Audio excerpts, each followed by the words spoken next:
Just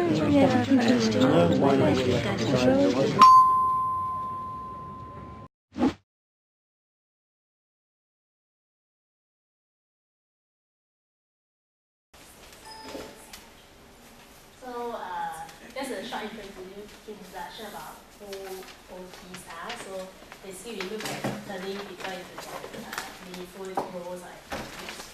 So in cardiac health, then we look at managing stress, lifestyle, energy level as well.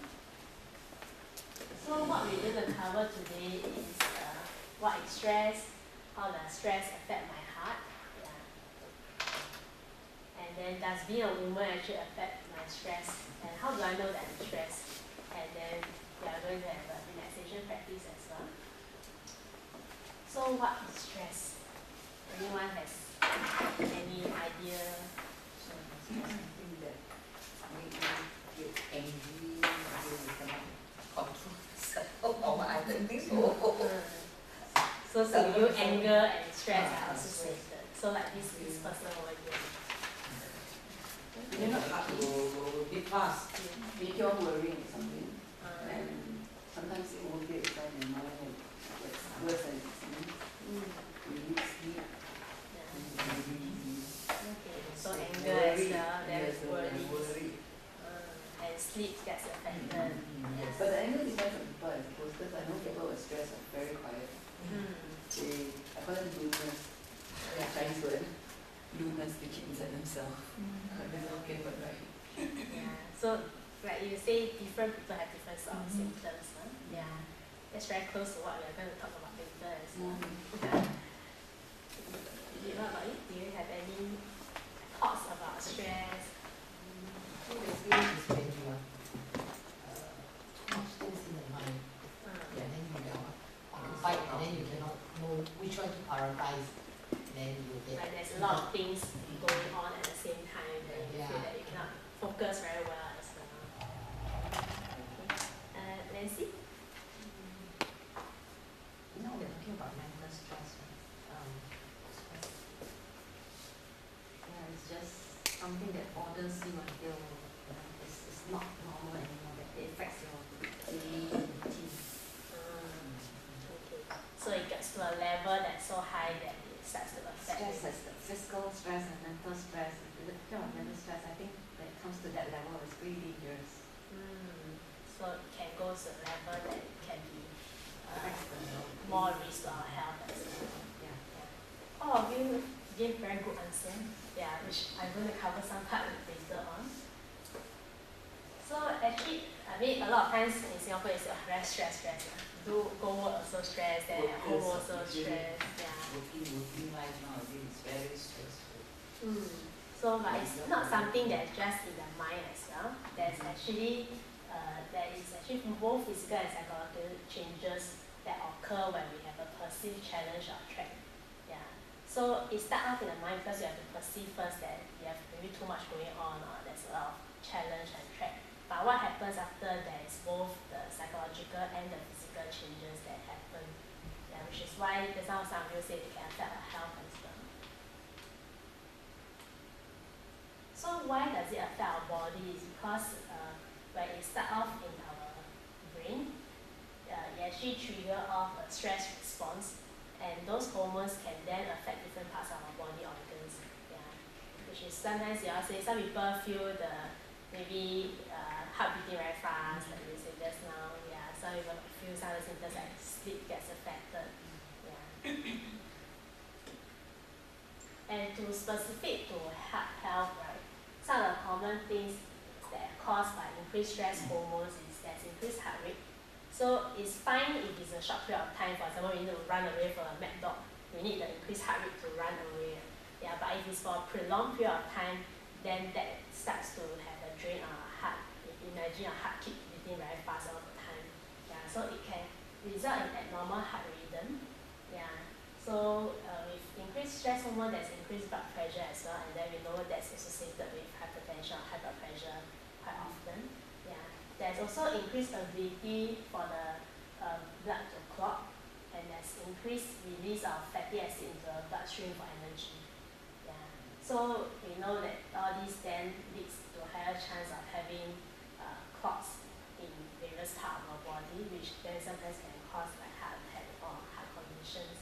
Yeah.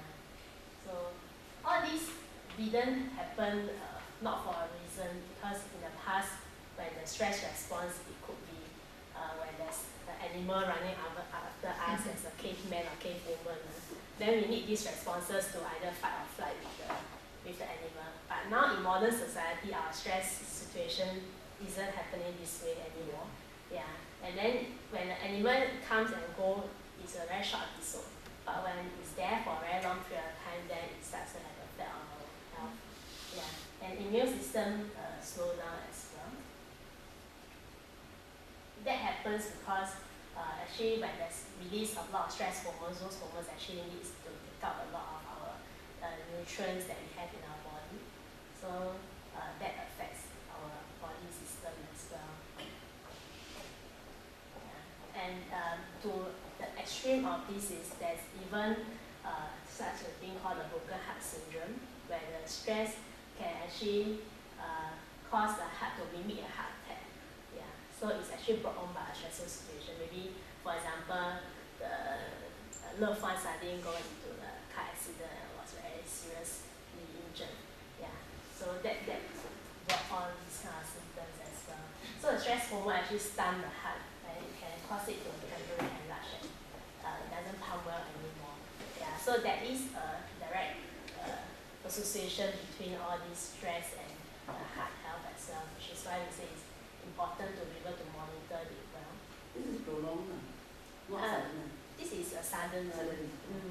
So, I mean, the good thing is usually if they get sent quickly for intervention, the recovery rate is usually quite okay. Yeah, but this shows us that actually stress can directly affect our heart to such an extent as well. Yeah. No, I just my mind just wondering because every time I watch drama, the old man grabs his heart or his chest and says, "Oh, because the son was did something wrong." So I say also drama, but it's actually real. Yeah, and then it actually affects women mostly. We are more emotional. Yeah. I would cry, you know, when that one I would cry. Me too. Yeah. So just now we've been talking about women, right? So when we think about women, do we think about such images, or do you think of yourself this way? How many? The first one. First one better. So, but when you think about women, then do you think of the first one? No, think of first one, then you will stress the job. You think of this one, and then yourself will work worse. Yeah, you must think of like, even they say that you want to go diet and when you see a slimming lady, then oh my god. But you can see your fat one, wow, worse still, right? Reverse effect. So that helps you to relax Yeah, yourself. yeah, I think Might feel it's- comfortable. Yeah, correct. At least But in reality, we are usually juggling with a lot of things. correct. Yeah, so a lot of us, for women especially, we have a lot of different roles. So these are just some of the few roles that we have. Like be a wife, mother, housewife, etc., worker. Yeah. So there is a lot of research or things talking about how women and the roles actually do affect the stress level, and how women always wants to take care of others before herself, and that plays an impact on their health as well. Yeah. So before we carry on, we have this in our booklet. Yeah. So we're just going to use this to help us think a little bit of our role. Yeah. So for example, the first one. Yeah, this one.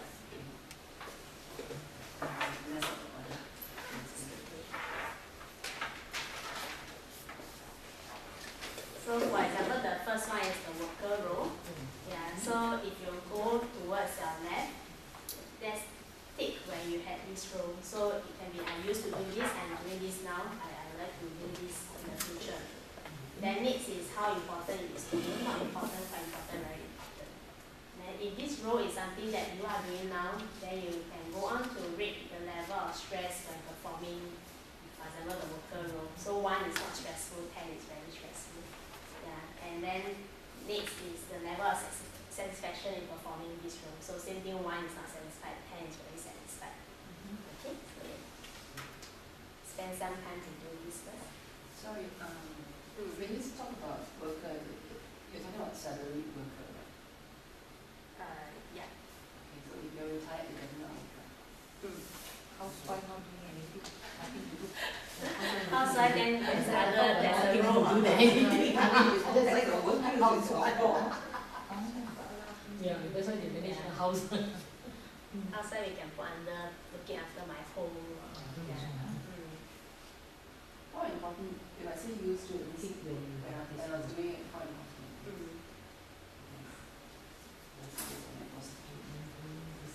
If you are not doing that role now, you don't have to rate the stress level and satisfaction.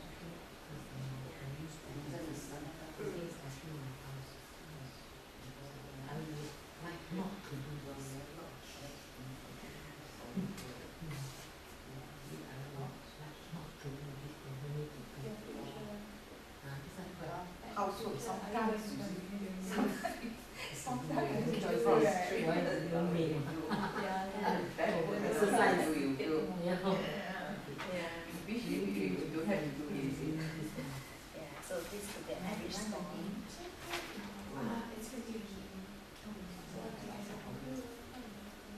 If you're not doing it all, task drop, what do you Then you can live with that. Yeah. Yeah. Doing things which are social event. Yes. Social event.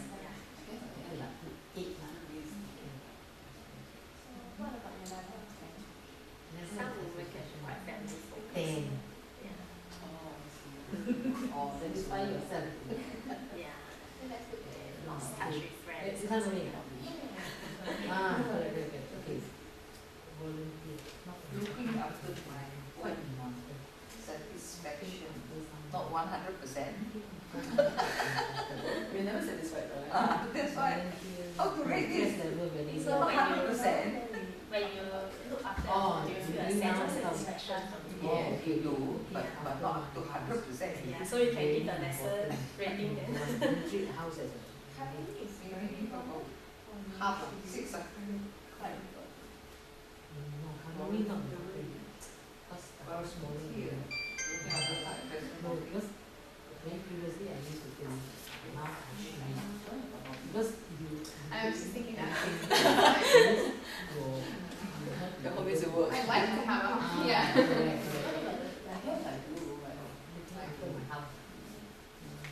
I guess it's not Nice 10 the house clean very good. Oh, stress. Gee, it's okay. Doing things with my friend. Open up stress level low. Satisfaction level very happy. 10 or 10. Yeah, then satisfy yourself first.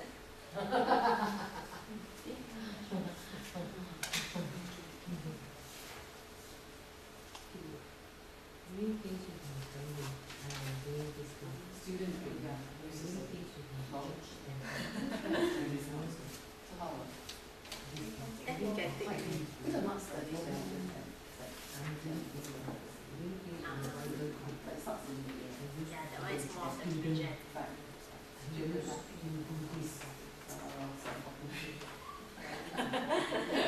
it was never important to me.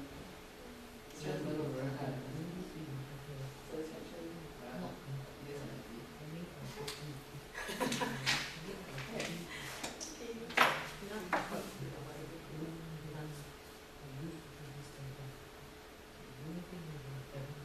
It's so hard to come up with questions that depends on understanding. Yeah. Usually very That's right. So that's something that's useful in a group setting, that's something that's useful in an individual setting as well.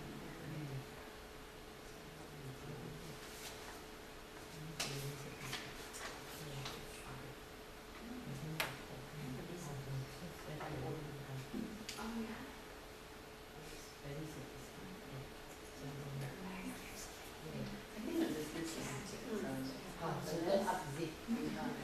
That's right. Oh, okay. more rules.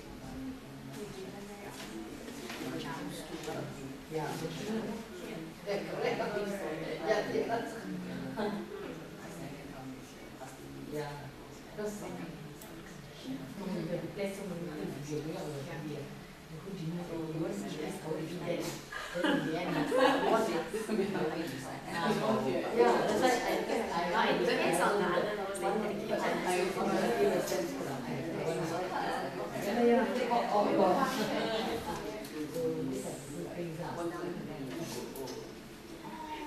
Each have his own set of conditions. Is it everyone understand? So how many of you feel that currently you are only in one room? Any of you only in one room?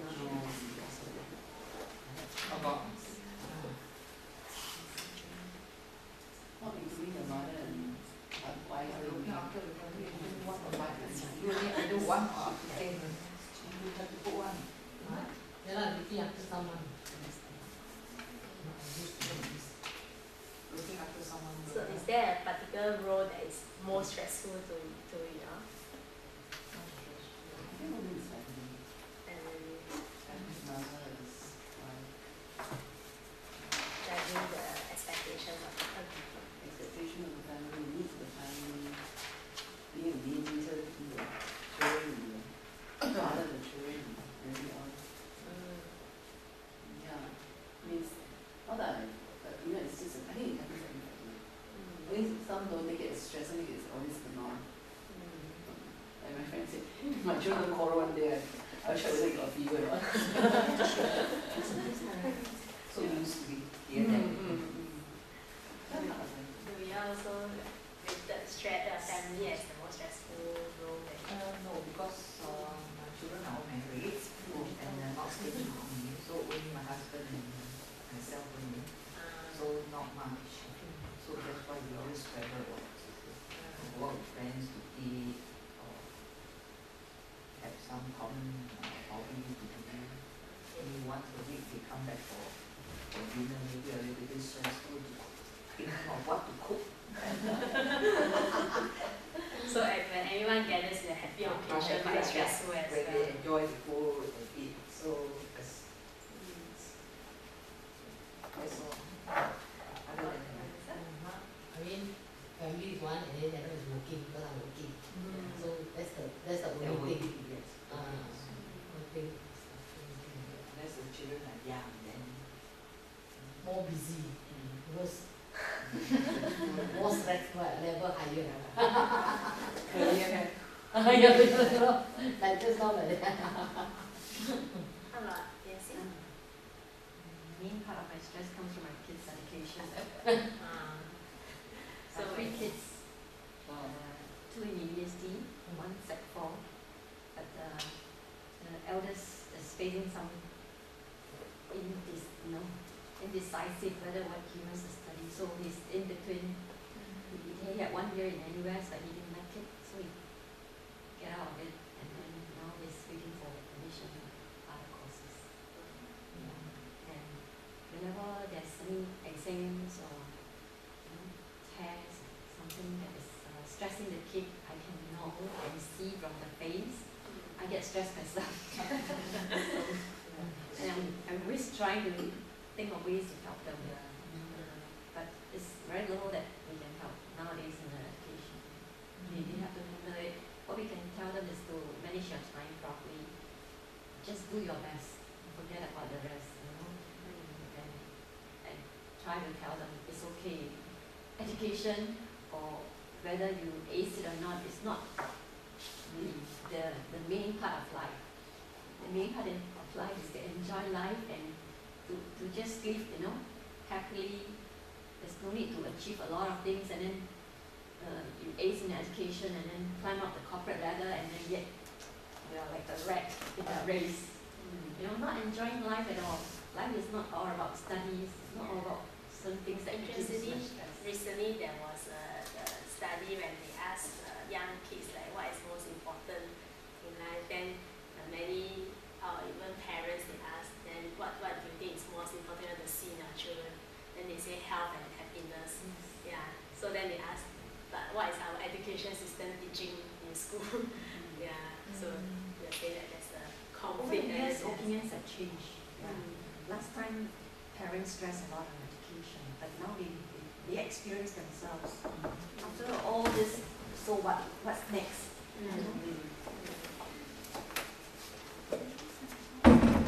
So just now, thank you for sharing. So we acknowledge that we have, as women, we are an important part in our society because we have many different roles and networks. So while it's satisfying, we also do experience some stress. And actually, no matter whether it's good changes or bad changes, as long as there's changes, actually it's stressful. Yeah, so sometimes when I think, hey, I have a new grandson, then we getting a new house, I'm going to travel soon. They are all good things, but I might still feel so stressed. Yeah, but as long as it changes to us, then it can also create stress. Yeah, so as much as possible, we should try to pace it out. Yeah, so that we don't feel so challenged all the time. But the joy overrides the stress, because like say, talking about grandson, you expecting a new grandson and you look forward to, wow, having a baby around the house and everything. Does that joy override the stress? Like, yeah, you sure you worry, will the child not healthy, will the, everything else. Would that override it? I mean, sort of. That we are going to talk a bit later. Okay, Yeah. So just to reinforce again that for women, taking care of others come naturally. Yeah, but we need to help ourselves stay in the pink of health so that you can be there for those who you love. Yeah.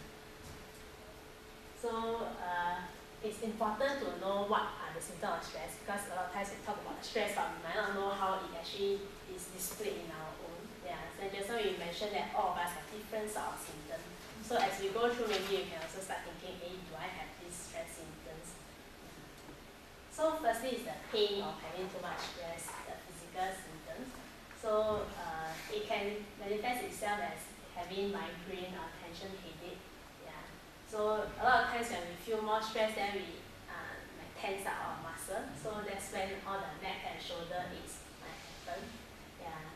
So just now, Agnes was also talking about rapid heart rate. Right, yeah. And then appetite might be affected. Some people eat more when they feel stressed. Yeah, they feel comfort food, eat chocolate, eat ice cream, yeah, feels better. Yeah, some feel no mood, don't want to eat. Yeah. So some people can get their indigestion or constipation. Yeah. Then there might be increased sensitivity to light and sound. Maybe you used to like to have all your grandchildren running around you, but when you feel very stressed, then you feel very irritated by that. Yeah. So then you might feel the nausea or dizziness. Yeah, sleep gets affected as well. Yeah. So you can see that for quite a few, they can be either or kind of thing. Yeah. So it varies from person to person as well. Yeah. And then other than physical, that's the mental symptoms of too much stress as well. So you can get more anxious or your mood might be more low, get angry easier, which just how a few of you said. You might have some start to appear some nervous habits. Getting forgetful is something that appears in myself quite a fair bit. Yeah, so I get stressed and I tend to forget what I want to do next, and then even though I'm proceeding in that phase. How the whole age me? It's true. Now they always forget things. I can't remember. Yeah, sometimes you go down to the shop, forgot what you want. Walk to the kitchen and you know you're there. Yeah, it depends. I mean, we usually have a baseline, but you find that you start to be quite different from your baseline forgetfulness. Yeah, that is a sign of symptoms. Yeah. There is the aging process that everybody go through, is it? I don't know. I mean, there is some part due to aging process, yeah, but it's also there's a line between how much is too much and then how much is like natural. How much is too much? I don't know. So sometimes when we get more angry, etc., the relationship might get affected as well. So there's strained communication. So why is it important to know this stress level? Because actually stress and productivity is related. So when we have totally no stress at all, actually we are not productive. So maybe when we have no job, no family anymore, we feel that maybe no stress already, but then you might be lying in bed all day, no motivation to want to do anything anymore. Yeah. So actually some amount of stress is actually good for us. Yeah. So we each have a optimal level of stress. Yeah.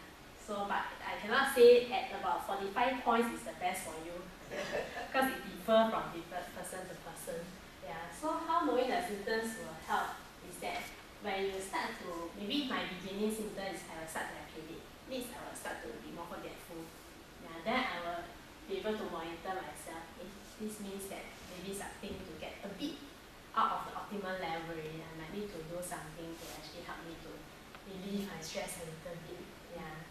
Because if it goes on, then you will experience burnout and it might prolong effect on our health, like what are some of the symptoms, earlier heart symptoms that we mentioned just now. And then just now into your question, yeah, so stress is actually useful, but too much stress plus the inability to cope with stress, then it becomes a dysfunction. Yeah, so it depends. So it could be the person's perception, or whether there's other things to cope with the demands of stress.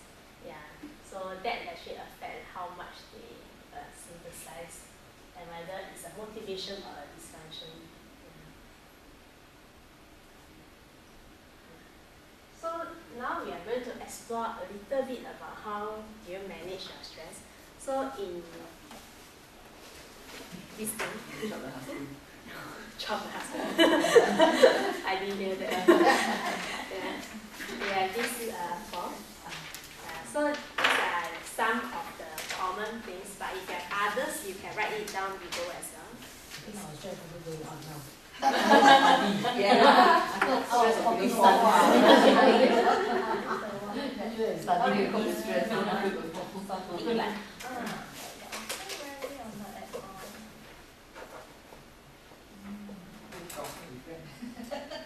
Shopping no money also stress. No, got money but don't have your size also stress. A lot of things to stress about. You choose your stress. Yeah, that's right.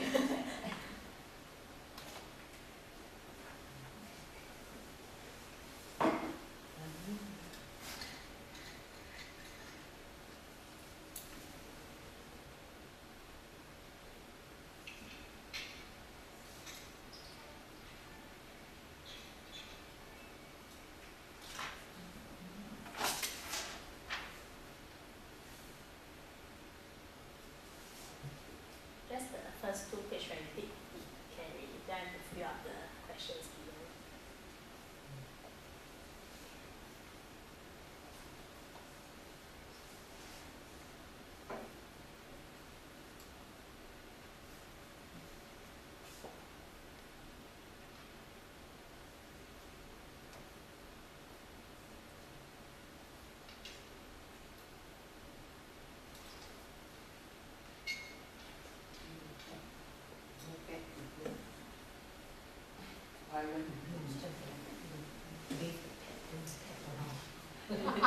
Bring home the pen, keep the pen.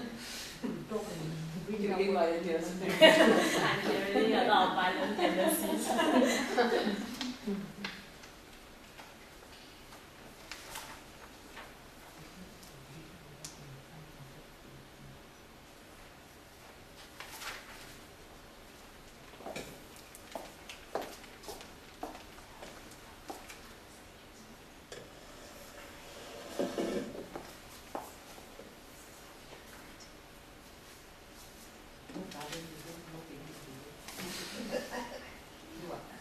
Sitting down, watching TV.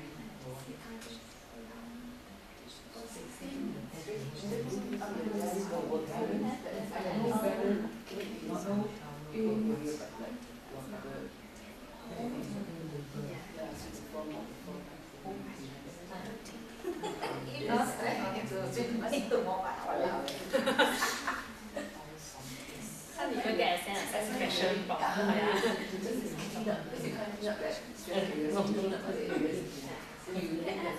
all your earrings are actually nice and straight.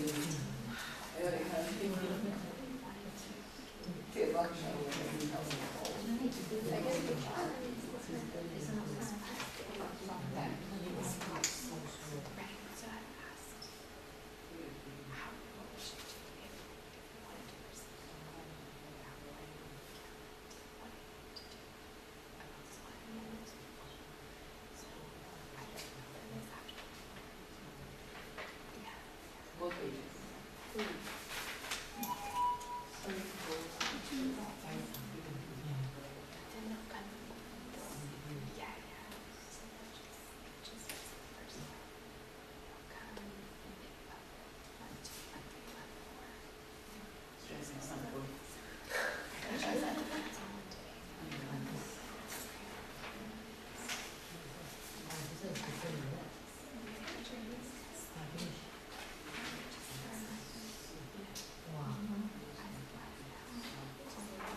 I mean, you told me the that's like, yeah. that's like, hey, why you today never clean your face? Just lock it up. Maybe, no, yelling is not advisable. Yeah, especially It's a natural reaction. yeah, supposed to be not advisable. Supposed to You be don't not- choose it as an outlet, I suppose.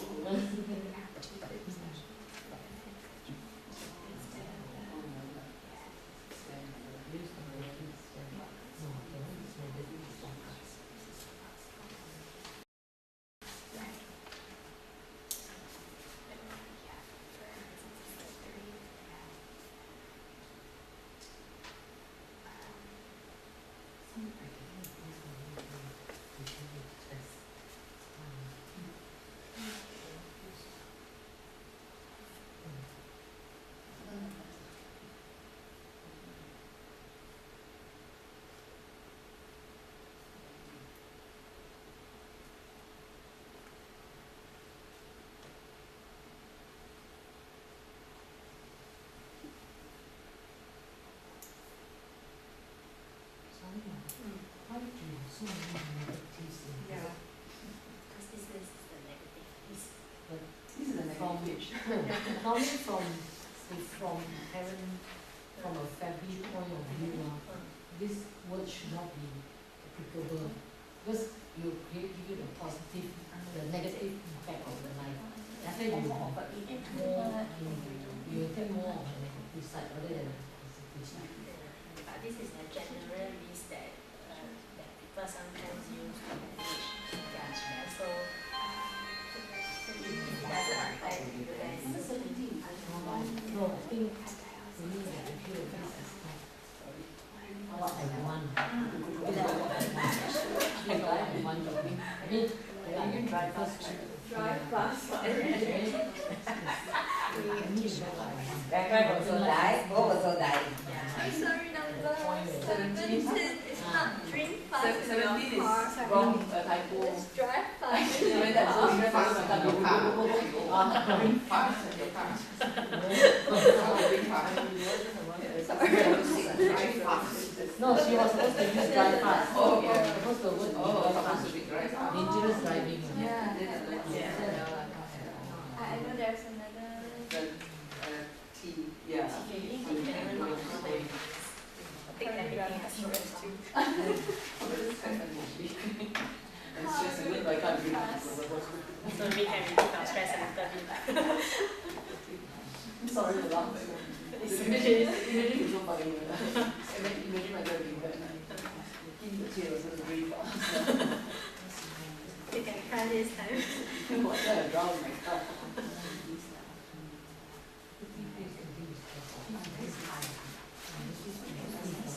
Actually, it's like one that it's not that I laugh or nothing, it's so awkward. I try to Yeah. joke. It's an easy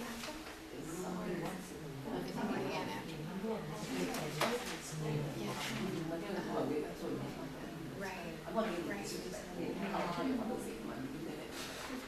just like So you're able to see the other side of the situation to take some like joy out of the situation.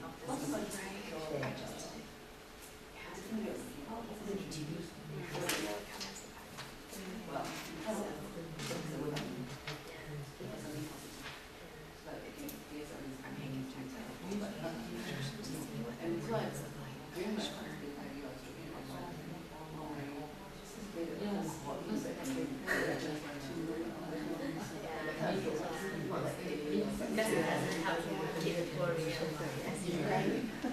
Just like exam, this guy who smoke, he said he has to and then like overeat and all.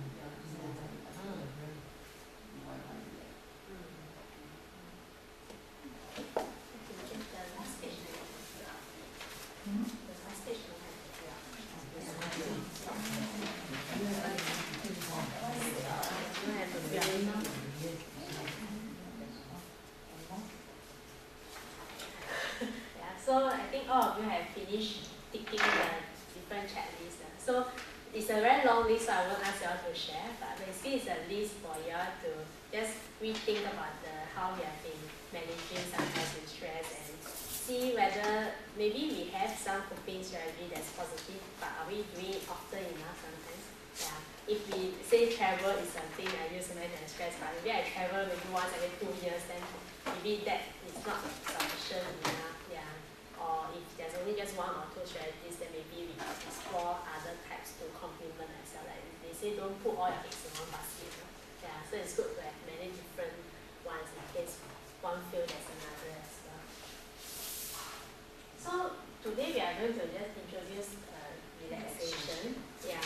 So this relaxation is not some magic potion, but what happens is that while there's a stress response in our body, there is also a relaxation response in our body that we can elicit. Yeah. So how do we elicit this relaxation response is 2 main key things. One is the focus on the repetition of a word or a phrase or activity. Yeah. So common things that you all might have heard of is maybe things like meditation, focusing on maybe yoga, etc. Yeah. So and then the second part, which is a bit more difficult, is when there is everyday thoughts. Learning how to register it but not pay attention it and bring the focus back to what you are doing now. But sometimes when maybe we try to relax, then start to think about, yeah, later what I want to cook for dinner. Then you start thinking, oh, I haven't get my garlic, I haven't get my onions. Then you start going into it, then you will lose the focus on relaxation. But you might, if you want to practice this, then I say, on what I will cook for dinner, then might register, okay, I'm having a thought in my mind, let's return my focus to the deep breathing. Yeah, then you'll be able to manage the relaxation response. Yeah. So how it helps is that every day we might have some things that cause us to have a little bit increase of stress. So it's something that we practice to bring the stress level down a little bit, so that it's always at a manageable level. So if the stress is escalating up and we don't do anything to manage stress, then it will go to a level just now like we say, then all the different symptoms start to appear. Yeah. So it's a bit like exercise that Kami is going to talk about later. You don't wait until you have a very serious health condition then you want to start exercising, right? So relaxation is the same thing. You don't wait until you have a very serious maybe mental breakdown then you want to do something about it. Yeah. So it's something about maintaining the positive well-being in general. So how are we going to do it? So now I need all of you to maybe put both your feet on the floor. Yeah, then lean back on your chair and it's uncomfortable. So demo first, then later we will practice together. Yeah. So with one hand on the chest and one hand on the stomach. Whichever hand. Whichever hand. Yeah. So when I breathe out, my stomach actually inflates, goes up. And then when I breathe out through the mouth, the stomach actually goes in. Yeah. So when you breathe in, stomach out. When you breathe out, stomach in. Yeah. Can lean back and relax on your chair. Then we will practice for a while. You can close your eyes, then we will practice and go around.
yawning just Nap time. Not very comfortable for me because I could feel my irregular heartbeat. So I was trying to match and I found myself shocked. So somehow I was like, I breathed out halfway, then I stopped, then I forgot to breathe. I said, I really forgot. I didn't. Oh, okay. You know, I was holding my breath. Okay. Yeah, maybe for you, maybe both hands on the stomach, that work better for you. Yeah, because you read with the hand on the heart, then you start to feel the heart rate. No, I actually can sense my heart. Because my heart, erratic beat is quite interesting. Okay. Yeah. So it's still the practice of focusing just on the breathing. So it means remove the thought of my heart. Mm. But I can't because it's just there like, hey, you know. Yeah, but you see there's a lot of different sensation in our body going on at one go. So it's also focusing our attention on which aspect as well. Yeah. So when it comes, I find it fatiguing. So that's okay. Yeah. Yeah. So just some of you mentioned that it's actually not how we usually breathe. Because usually when we breathe in and stomach out. Yeah. Or the other way. I was breathing with my stomach in. Breathing out with my stomach. Yeah. So very hard to Yeah. So change to the other way. yeah, so this is the technique to elicit the relaxation response. So in sitting, it might be a bit more difficult. So if you want to practice, the lying down might be the easiest position to practice it. Yeah. So it's like learning how to cycle. When you first cycle, you over the bicycle. Then if let's say something comes chasing after you, you probably fall off on the bicycle. Yeah. But if you practice it long enough and you can cycle well, when something comes, you can do it as a second nature. So it's the same thing, this is a new skill. Yeah, so if you are keen to explore whether it can help you to make yourself maintain your well-being, then we have to practice for a duration of time before we can see whether there's any effect from it as well. Yeah. Okay, so coming to the end, what are some of the few steps is understanding what the situation that causes stress and knowing your own symptoms so that you can monitor it well, and then decide and choose some of the strategies to manage your stress, and lastly investing time in yourself and practice the strategies identified. Yeah, so there's no use if you know we have 101 strategies but then we don't spend any time doing that as well. Yeah. So for just now like we say, if you are keen to explore whether it can help, it will be good to practice the deep breathing. Yeah, and we have something to help you to monitor if you are keen to use it. So this is calendar. So after you practice, you can actually tick in the date. So for example, today is 25th, then you can tick it there. Yeah. And if you want to go a further step, you can even say how you feel after that. Yeah. So that's something to help you monitor. Yeah. Sometimes we don't have something a lot. This one look like homework lah, but sometimes it does help because sometimes when you don't have a lot, then when people ask, so how often do you try to practice? Then also very hard to remember. Then like I say, sometimes turn forgetful, then I not remember. Then yeah, so if this is something you want to invest in yourself, then you can potentially use this to help. Yeah, and if you want to better monitor your stress, the last page there's a table that you can write down like what are the stressful situations, what are the symptoms that happen, and how do you try to manage it. Yeah. So that the next time around when we have the individual sessions, you can bring it here and we can discuss further about them as well. Yeah. How long do you recommend to do this breathing exercise every day? How long? Like 10 minutes, 2 hours? 2 hours. Better on the medical hours. I mean, if you do it before you sleep, then you can actually practice it until you fall asleep. Yeah. Yeah. If not, actually 5 to 10 minutes is good as well. Yeah. There's no hard and fast rule. Okay, Lie down and do it also. Yeah, you can lie down. Usually, easier. Yeah. yeah. Usually it's easier to start with lying. Yeah. After you manage to master in lying, then you realize you can start doing it in sitting, standing even. Yeah. Yeah. Yeah, I tried before sometimes when you feel that you need to De-stress afterwards. yeah, correct. Unload yourself on the word. Then I can do it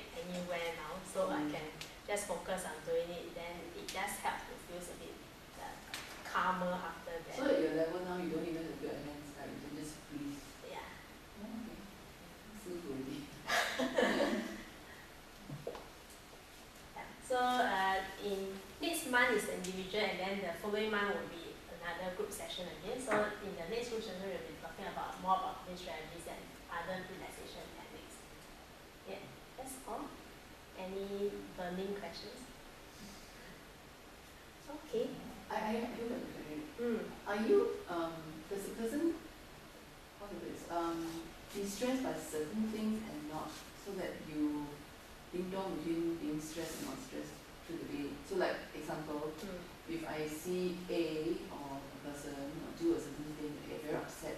I get agitated before I even begin, like I'm going to meet this person and I'm so terrible, it's kind of thing. And then so you get stressed. And then the next moment, because I'm playing with my son, I'm with my son having lunch, it's so relaxing.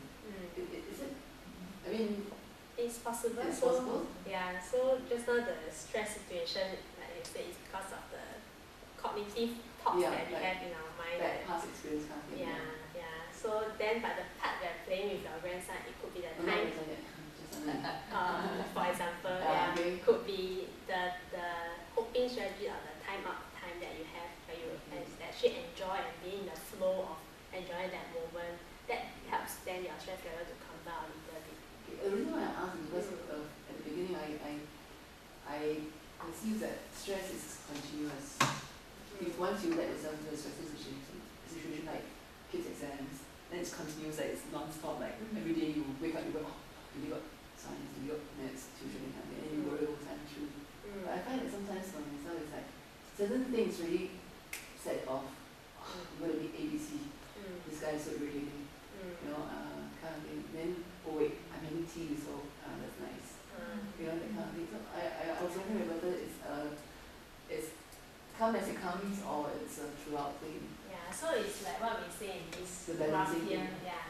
So there will be some things that increase the stress, but if we do have some events or practice that we can do that we enjoy, then it can help the stress level to come down a little.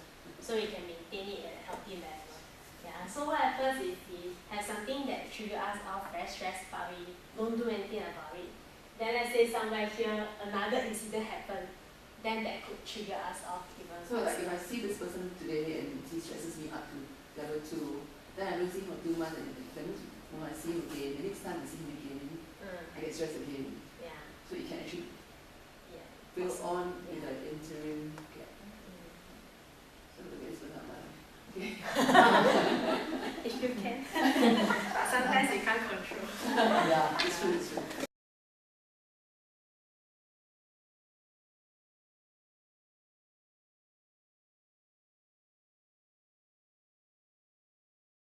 I'm Tammy, and I'm a physiotherapist here.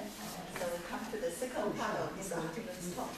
Okay, so as Tisha mentioned earlier, actually one of your coping strategies for stress is actually through exercise. But of course, I'm sure everyone here in the room will know the benefits of exercise, isn't it? The question is whether we are doing them or whether we're doing enough, or how to bring ourselves to actually do them continuously or frequently enough. Yeah. Okay, so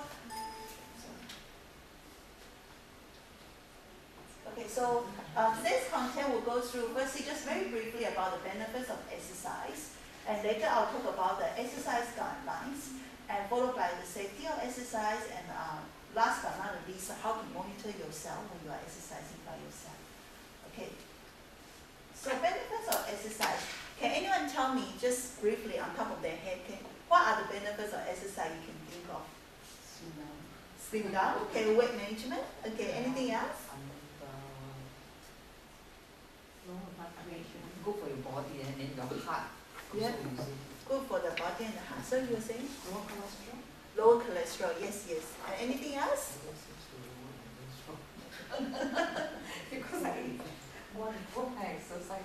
Okay. So of course, I'm sure for a lot of people, they will know. Weight management, good for the heart and the lungs, lower cholesterol. These are all the very obvious benefits of exercise.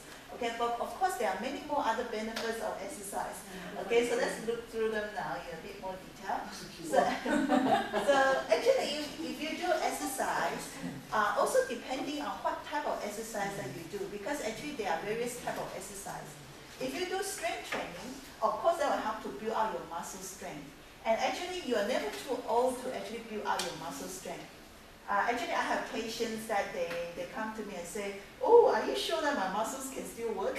But actually, you'll be surprised, like actually, regardless of age, as long as you exercise your muscles, you can actually bring your muscles to its more optimal strength, okay? Now, the other one is flexibility. Later on, I'll also talk about that in a bit more details, because stretching exercise is actually very important to maintain our joint mobility, and also it helps us to minimize any soft tissues injury as well. And also actually I would say 80% of the ladies I see who often complain of aches and pains in the body is also because they don't do any stretching as well. So that is part of the benefits of doing stretching exercise. And of course, don't forget that when we exercise, when our body is fitter, that actually helps to improve our immunity and also improve our balance, and helps to build out our bones and prevent falls. Okay. So here is just a picture of a normal bone density. We all know the condition of osteoporosis. So we know that actually when we exercise, we actually load our bone density. Well, of course, I'm sure a lot of people here will understand. Probably some of you are taking calcium supplement, yeah? Because we all know that when women hit menopause, one of the side effects or one of the effects of menopause is losing out the calcium, okay? But of course, part of our body retaining calcium is actually through exercise, okay? So no point just taking your calcium tablets, you also must exercise to help to actually obtain that, okay? Of course, other exercises benefits to the elderly is improve the fitness, weight management, as some of us already talked about, and social interaction. You'll be surprised that a lot of people, maybe when they cook up at home, they feel very down, depressed, they can't stand the people in their house. But when they're outside with their friends, even just walking, they feel much better. It's part of the social interaction as well as the feeling of you doing something for your body that make yourself feel happier. And stress reduction, as we said already, and better sleep. A lot of people who suffer from insomnia, part of the reason is why they do have that is also because they actually don't go out and actually, use their energy to do something, so that don't tie themselves down enough. But so for a lot of people who actually do a lot of exercise, and by the end of the day they feel so tired, and often they'll get a much better sleep. And don't forget also it helps with our bowel movement as well. Yeah.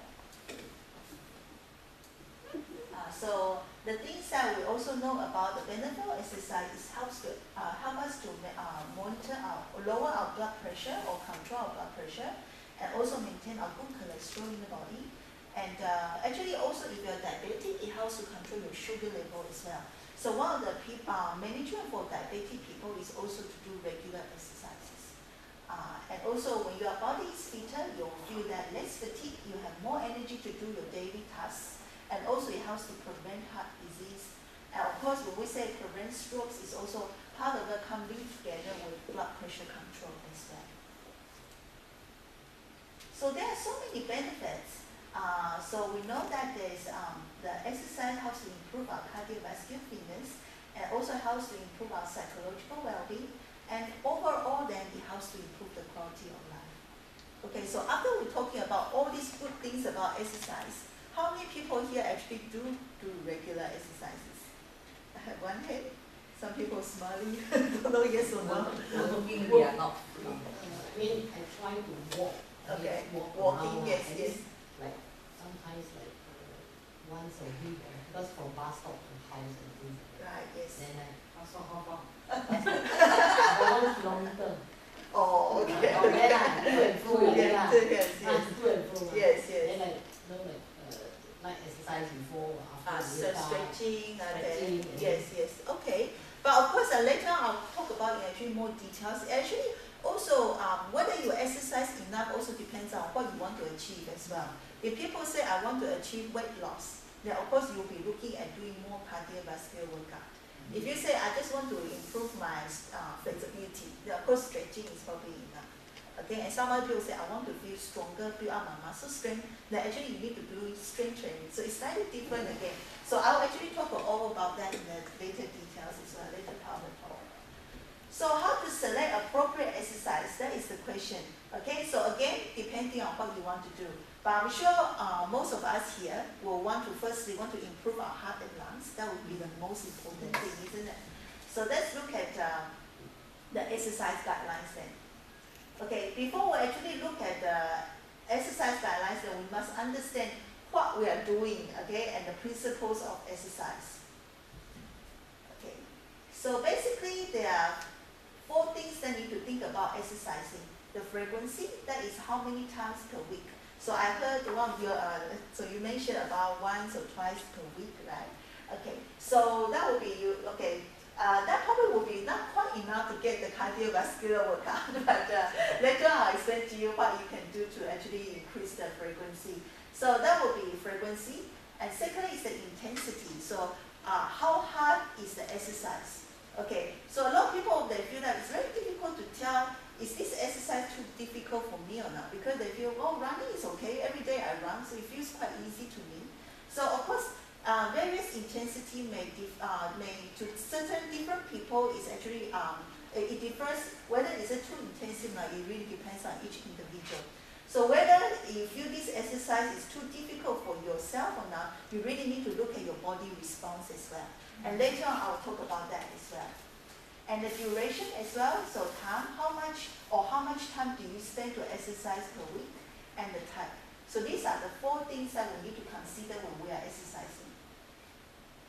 So the first type of exercise I already mentioned is actually stretching. So stretching is very important to help to maintain or improve our joint mobility, improve our posture, and it also helps to alleviate the muscle aches and pains that we often get after exercise. So that's why it's very important to do stretching exercise after you've done your, say, your daily walk or your weekly walk. Okay? Now, strength training, that's the exercise that helps to improve our muscle strength. Now, a lot of people may think that, oh, strength training, that's only for those guys that want to build up their big muscles. But actually, you'll be surprised, for females, it's also important to do some sort of strength training. Because when your muscle is actually fitter, stronger, they actually, their metabolism is faster. So in a way, it also helps to burn out calories as well. So having stronger muscles actually also help you to control your weight in some extent. Okay, so the other type of exercise is the balance exercise, which also helps to prevent falls. So can anyone think of what type of exercise is considered a balance exercise? Yoga, yes, some people mentioned that. Anything else? Cycling. Cycling? Okay, cycling depends on, if you do stationary bikes, it's probably not considered a balance exercise such. But of course, if you do actual real biking, yes, of course, that probably requires some sort of balance. Like dancing, yeah. Okay, actually dancing, you could also say that it's a form of balancing because it does, there's sometimes that you spend maybe only one foot on the ground than the other. So that also requires some sort of balance. So actually very simple balance is like yoga, tai chi. Tai chi is also a form of balance. But of course a more simpler form of exercise, balance exercise, is just standing on one leg, for example. Yeah. And for some people who has frequent falls, even walking by itself is also can consider a balance exercise by itself. But of course for most of the majority of people here who don't really have falls risk, then of course a higher level of balance exercise is probably more appropriate, such as dancing, yoga, tai chi, etc. Okay.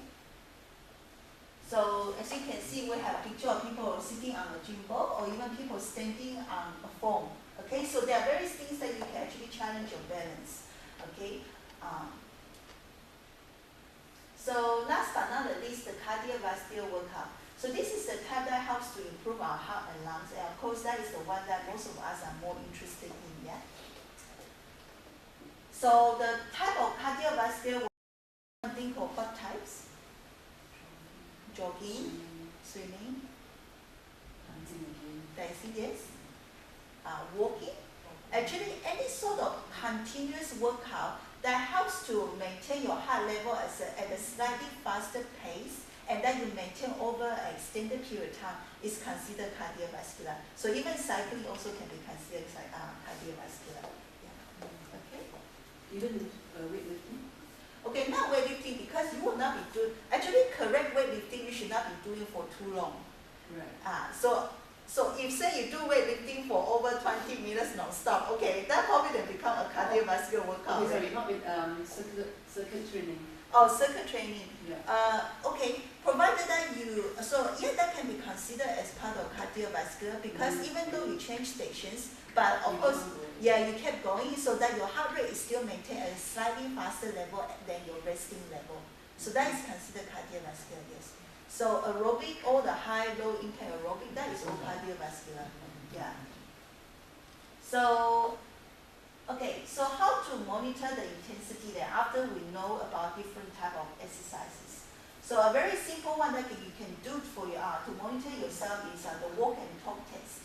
So light intensity workout is those type that you can consider you do it very easily. You can even sing, like it doesn't really bother you at all. You don't even feel like you're doing it. Okay, that's probably light exercise. Moderate exercise, those type that, okay, you can feel that you're doing some workout, but you can still speak in full sentences. That is considered moderate. And rigorous workout are type that you cannot talk in full sentence. You'll be huffing and puffing. Okay, that is vigorous. Okay. So like I say, different intensity maybe to different people they differ slightly. So for the more fitter type of people, maybe certain rigorous exercises they doesn't feel very hard as to compare to somebody maybe more sedentary. Okay. So then again you must monitor yourself and know your body as well. Okay. So there are so many questions I'm sure some of you already have in your mind. So how long do I need to exercise to get a good workout? What intensity should I be exercising and what type of exercise is the best and how many times a week? Okay. Now, can anyone guess, maybe take a guess, what do you think would be considered the ideal type if you would want to talk about cardiovascular? 1 week, 2 times a week. 3 and then? And then 1 hour a day, or 45 to 1 hour. So we're looking at 45 to 60 minutes duration, 3 times a day. Yeah. Moderate or hard? Moderate. I guess some people heart rate goes up faster, as in you cannot talk in full sentence faster than some will be able to just keep on talking and keep on doing. Yes, I mean you're right too. Yeah. So it really depends on the individual. Of course, if you know yourself that okay, I'm not a very fit type, then of course you start off with a more moderate one. But it's to compare, say, some people who are already very used to exercising very regularly, and then of course for them, if you want to push themselves a little bit harder, they can go up to a bit slightly more vigorous type. Yeah, so you're right. But then again, those people, actually one of the things that we do teach people about monitoring themselves is actually measure their own heart, their pulse as well. Because by right, depending if your heart is working normally, okay, about 2 minutes after you stop exercising, your heart rate should slowly go back to your normal heart rate already. So if it takes longer than that for you to go back, that means you probably have pushed yourself too hard as well. Okay, so that is if you want to get into really quick details about it, like some people they have a heart monitor, these days people you see them wearing it, like looking at wow, there. But if you're not really interested to be so detailed about it, okay, you can just use how high you're breathing as a guide as well. Okay, so actually the health promotion board recommends that if you talk about strength training, okay, strength training now, okay, you should actually do about 2 to 3 times a week. You don't need to do it every day. In fact, if you do it every day, that's wrong. Okay. Okay, but before I go into cardiovascular, but the type of strength training, can anyone think of the type of strength training that you can think of that maybe you can do? Carry weights, jogging. Okay, jogging may be slightly considered more like cardiovascular. Resistance training? Yeah, resistance, yes. So strength training will be more like a resistance training whereby you load your arm muscles and leg muscles. So if you say at home you have a can of say some sort of soup can, for example, if you want to hold it in your hand and you can raise it up or do this, bend your elbow, okay, that is a form of strength training. Okay, and for the legs, actually like squats, okay, if you do it slowly, that is considered as strength training as well. Or even go up and down 1 step, okay, that is also considered strength training for the legs. But again, I must stress the importance that when you do strength training, No need to go up to like 50, 60 reps, okay? That is again wrong. Actually, you might injure your muscles by doing that, okay? You only need about 9 to 12 reps. That's all, okay? And then you only do about 2 to 3 times a day. But of course, the true strength training is that the weights that you use by the end of the 9 to 12 reps, by the end of that, you should feel that, oh, I don't think I can carry on anymore. But of course, for most of the ladies here, as a start off, I probably don't recommend you carry such a heavy weight immediately. So maybe you just get off a hold of a light weights and do about 12 repetitions will be fine. Without weights. Sorry? I just had If you want to do without weights, is it? You can do too if you like. Yeah. But of course, if you have a slight weight, it will be a little bit more effective. But then again, because if you say, I never done this before, I don't know whether my joints can take it or not, then maybe you start off without any weights is also fine. Yeah, and then you can slowly increase the weights as to what you feel that whether you can manage or not. Yeah. Or waiting for the bus. So instead of doing nothing, then you do that. Because sometimes you don't know, like just do a little bit, then you increase your. Because we used to type Circulation for the fingers. Yeah, just the keyboard like that. So instead of just a few times and things, I think you just, I don't know, you need it. At least help a little bit lah. Yeah. I mean, of course, sure. I mean, anything, as long as you're moving your joints, is better than if you don't move anything. You don't move at all. Yeah. Better So that's, than you do at all. yeah, that's fine. Yeah. Okay. And then the cardiovascular, that's the one we're talking about. Okay, we have some cases about 45 to 60 minutes. Actually, all you need is 30 minutes.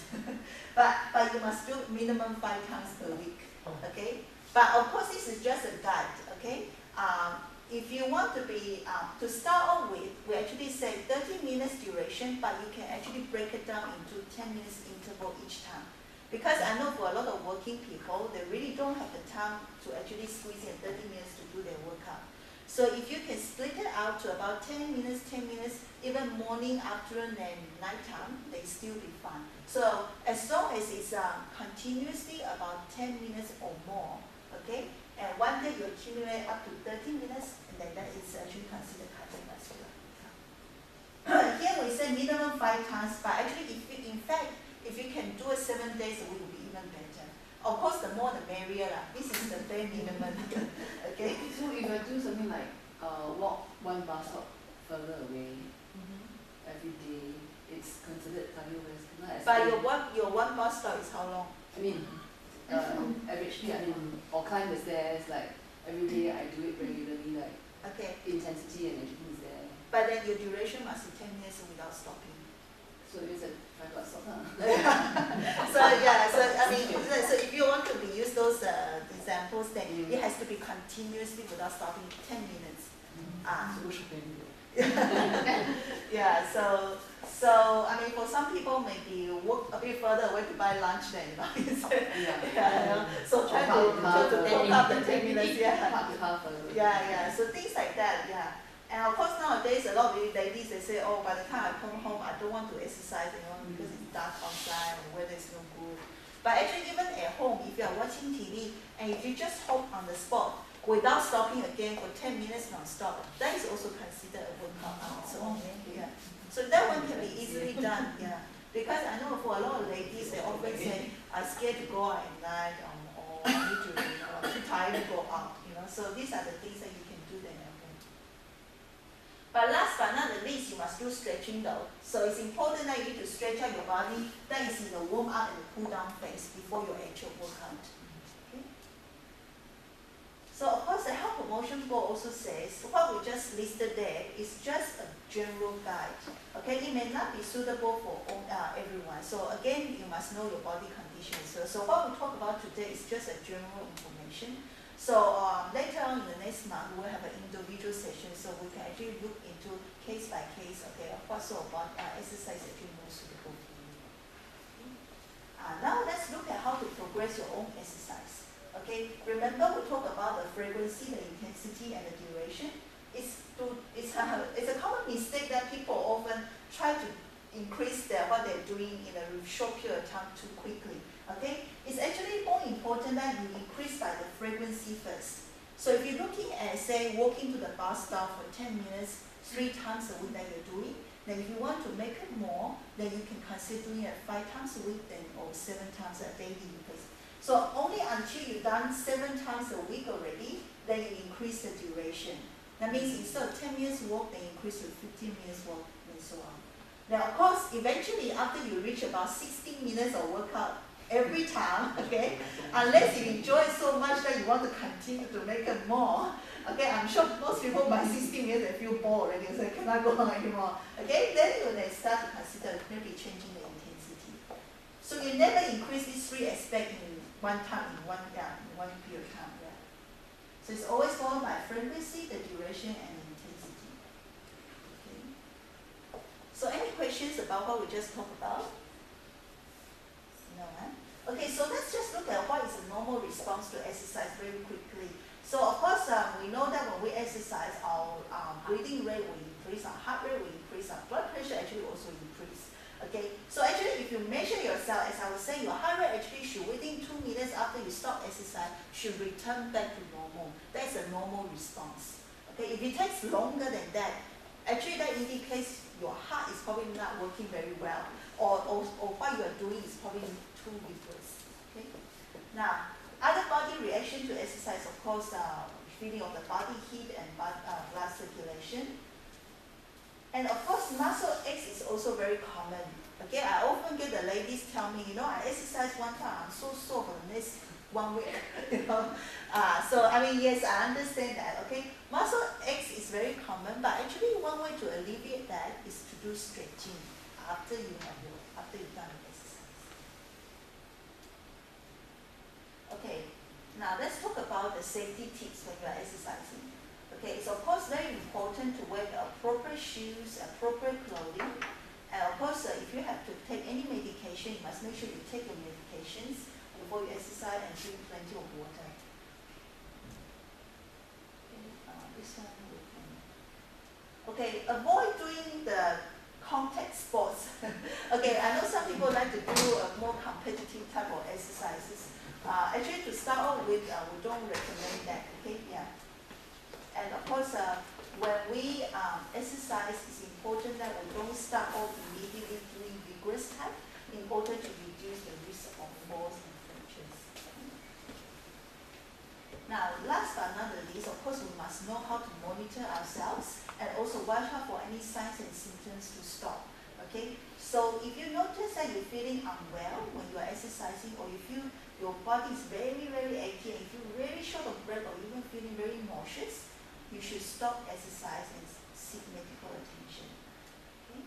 And of course, other things also, giddiness, chest tightness, palpitation, breathing difficulty, or even some swelling that develop immediately after exercise, whether it's in the face or the legs, or the numbness in the legs, and again, nausea, again, we need to stop exercising. Okay? Any questions about all these signs and symptoms? Okay, the last part, how to plan to start with your exercise regime. Okay, now for a start, okay, let's aim something achievable. So for example, I'm hearing for you are working, so maybe for you can consider doing maybe just a little bit of exercise, maybe during your lunchtime hours, then of course after work.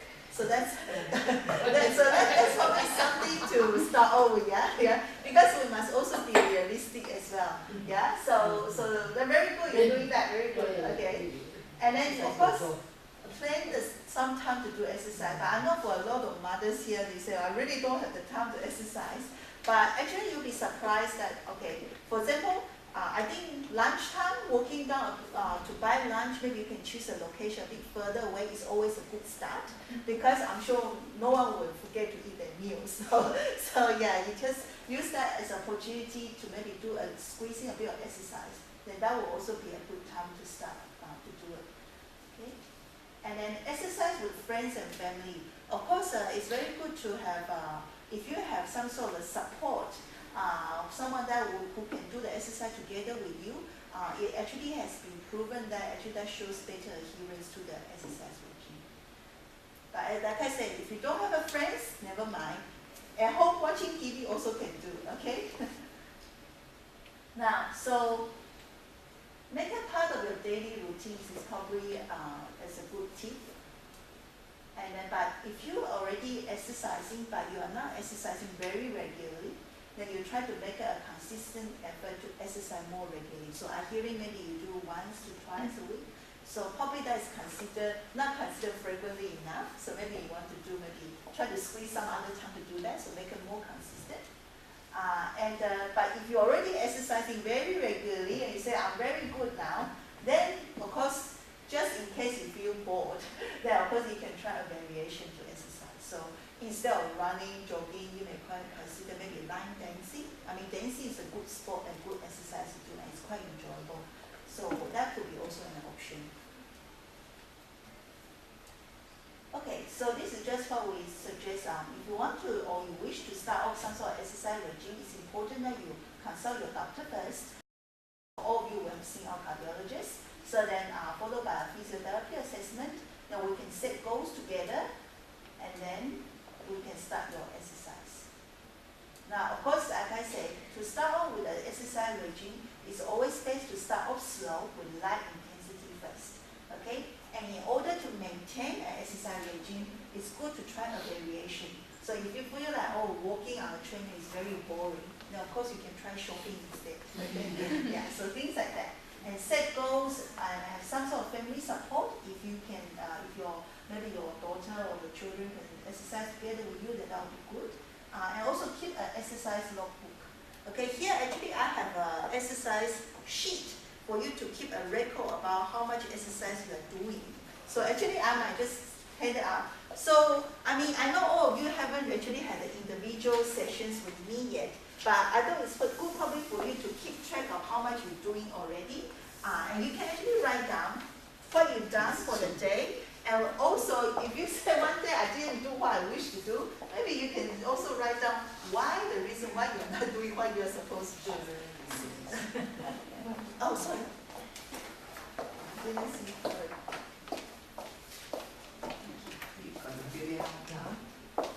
So of course this is just a start. Just a start. So for the next time when you come and see me, you can bring it over and we can discuss that, so we can know actually what actually works for you and what are the barriers that's keeping you from exercising. Oh, is it? You already know. Okay. She said that. You don't exercise, so I'm missing some exercises. I love exercise actually. Okay. So, I hear you have palpitation, is it? yeah. Okay. And so even when I do line dancing, I tried to play truant the way by going for exercise. And within half an hour, I was very bad. I was 3 months here and eating. So I thought I would stop in case I die on the dance floor kind of thing. Yeah. No, of course, in that sense, probably line dance is a bit too vigorous for you. So, Yeah, but that's the lightest I can think of. And I now have how about become, just walking in general? walking I can, but because you see, I analyze it and learn that I cannot do continuous. I can dance and like say do one dance and sit down and rest. You go for the beginners. Yeah, but it's not the intensity, but the time you spend. So you're talking about the duration about. Duration. So how long you're looking at? It depends because I have erratic heartbeat. So if it comes, I can't do anything. So if let's say it doesn't come for 2 hours, I can dance and walk for 2 hours. But if it comes in 10 minutes, I gotta stop. So that's irritating because because sometimes you're just gonna like build up a sweat, and then you're stop really. So I'm trying to find a way. I'm actually looking all around for stretch class because I know stretch is not that bad. Yeah, stretching is stretch another good option. also, but nobody offers stretch now. The only class I found wanted to charge me 125 for one class, one session. Okay, you don't need that. I can show you some stretching. Okay, Yeah. So I was trying to like be naughty and selfish and push NUH to start for patients, inpatient who want to come and sign up. Hey, so that you all won't do it. You were okay. Did you see my colleague? But you only you didn't have I'm any okay. Yeah, you don't have any interventions done. I have sent in. Okay. Yeah, so But the stem was done here. Yeah, sent in. did you see a physio when you were? No, Okay. don't think so. I saw a lot of people, I don't know who they are. But still, Okay, never mind, that's okay. Because I mean, as what you said, it sounds to me you probably prefer a more rigorous type of workout to try to break out a I sweat. used to do it. Yeah, because I mean, I can easily tell you if you just do gentle walking for 10-15 minutes, you probably will be okay. Yeah. And if you can do that maybe twice a day, that will also consider as a form of workout. But maybe for you, you wish to do slightly more intense. But having said that, my own energy level and the ability to lift has also gone down. So I try, just going marketing or shopping, and I carry stuff, heavy stuff, I get relaxed. So I'm not sure whether I'm enjoying myself. I got a completely black patch the other day here because I bumped against a wall. So I'm not sure I'm causing, because I'm on blood thinners. You're also on the same. Yeah, so kind of irritating stuff lah. So yeah, the trolley games. Great stuff. Yeah, so I'm just looking for stretch class, and I hope maybe you all can register and say like maybe NUS has some kind of class for pathetic people like me. Because then we can come and do it safely with professional guidance who knows what's happening. Not go to some class and like, come on, push yourself. When you pump, you go here, you're down already. Because the commercial classes, they are more for they're not medical. Yes, that's what I'm worried about. I think, I mean, we do have formal classes, but more for those people who have bypass. But for states, probably more. But anyway, as what you're saying, stretching is probably a good start for you because I think stretching is usually quite safe. But of course, you need to know what type of stretching to do.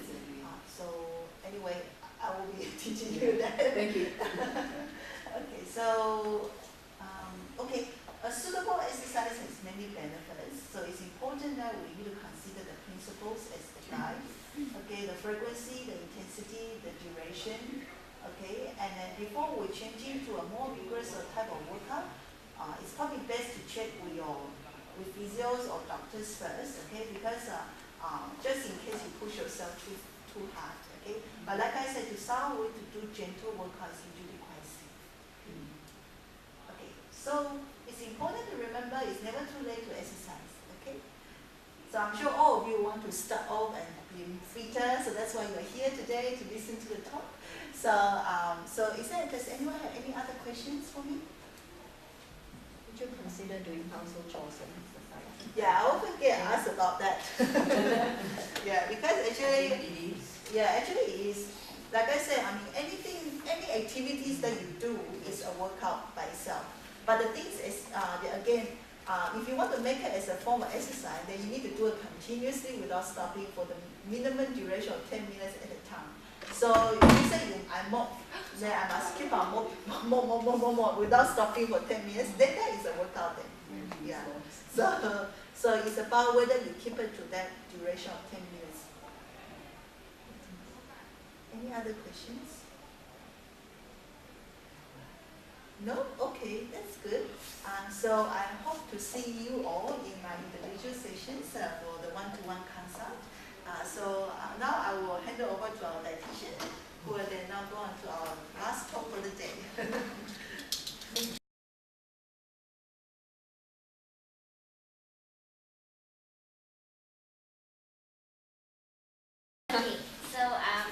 If everyone is here, we're not waiting for anyone already. Okay, so we'll just begin. Okay, so hi, good afternoon everyone. My name is Trisha. I'm the dietitian who will be speaking to you today. Okay, so today what we just want to cover in this session is quite informal because we're quite a small group today. It's just to cover a bit more about healthy eating tips for a healthy heart. Okay, so just so you know, okay, there are some risk factors for what we call heart disease. Okay, so certain risk factors are modifiable. Okay, certain risk factors, of course, are not modifiable. So these ones, if you are for the relevant ones, your family history, and then of course your age. These ones can't be modified. Okay, so modifiable risk factors, of course, include inactivity and stress. Okay, so these two would have been covered by my colleagues, the PT and the OT just now. Okay, other things would be your high alcohol intake, smoking, high blood cholesterol, other types of lifestyle diseases such as diabetes and other forms of like hypertension and things like that. Okay, and of course the last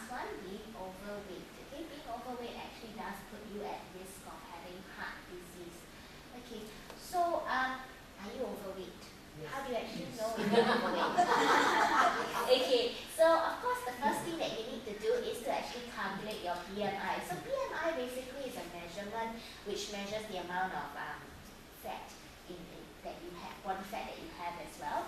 Okay, what you do is you take your weight in kilograms divided by your height times your height in meters. Okay, so anyone want to, calculate their BMI out? You all want to calculate?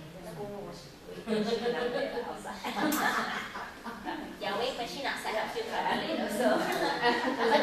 yeah. Some of the weight machines scan one and they do everything for you. Yeah. Yeah. So basically, okay, what exactly is a healthy weight?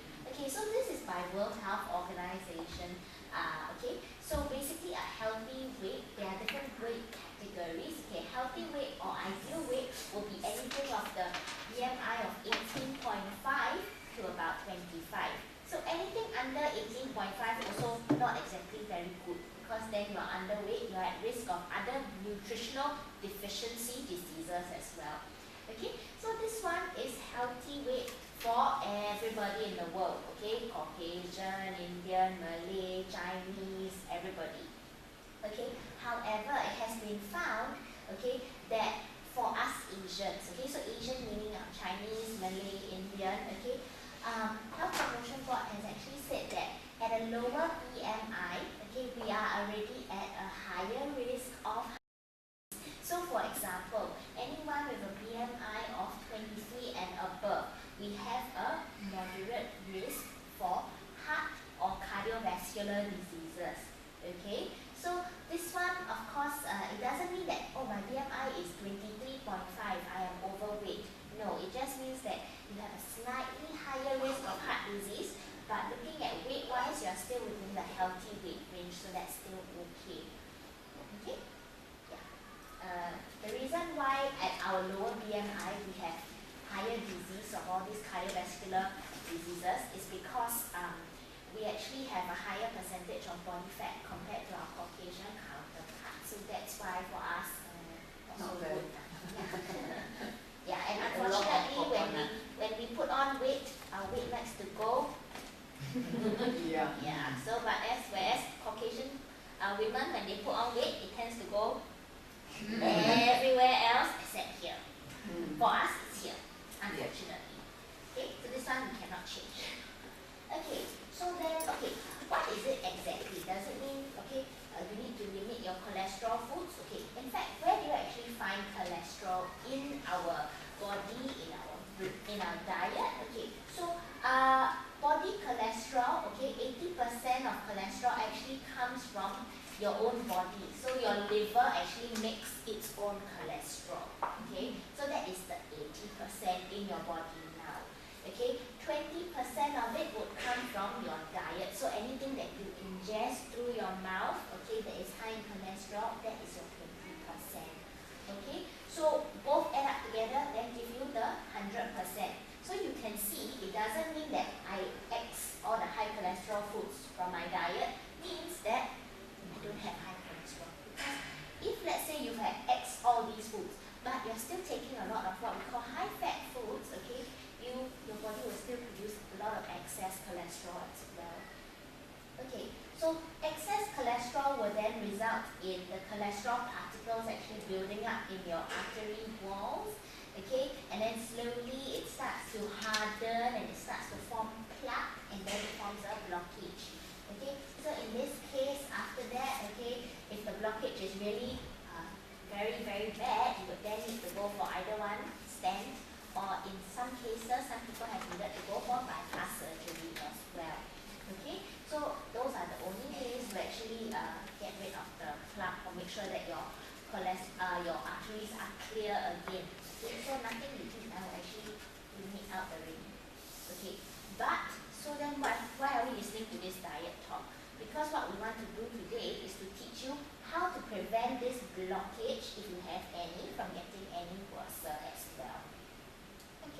So the targets that we normally aim for, total cholesterol here, less than 5.2, LDL cholesterol less than 2.6, HDL more than 1.0, and triglycerides less than 1.7. Okay, looking at this, this is a typical cholesterol profile. Anybody can tell me if any of these cholesterols here are bad or good?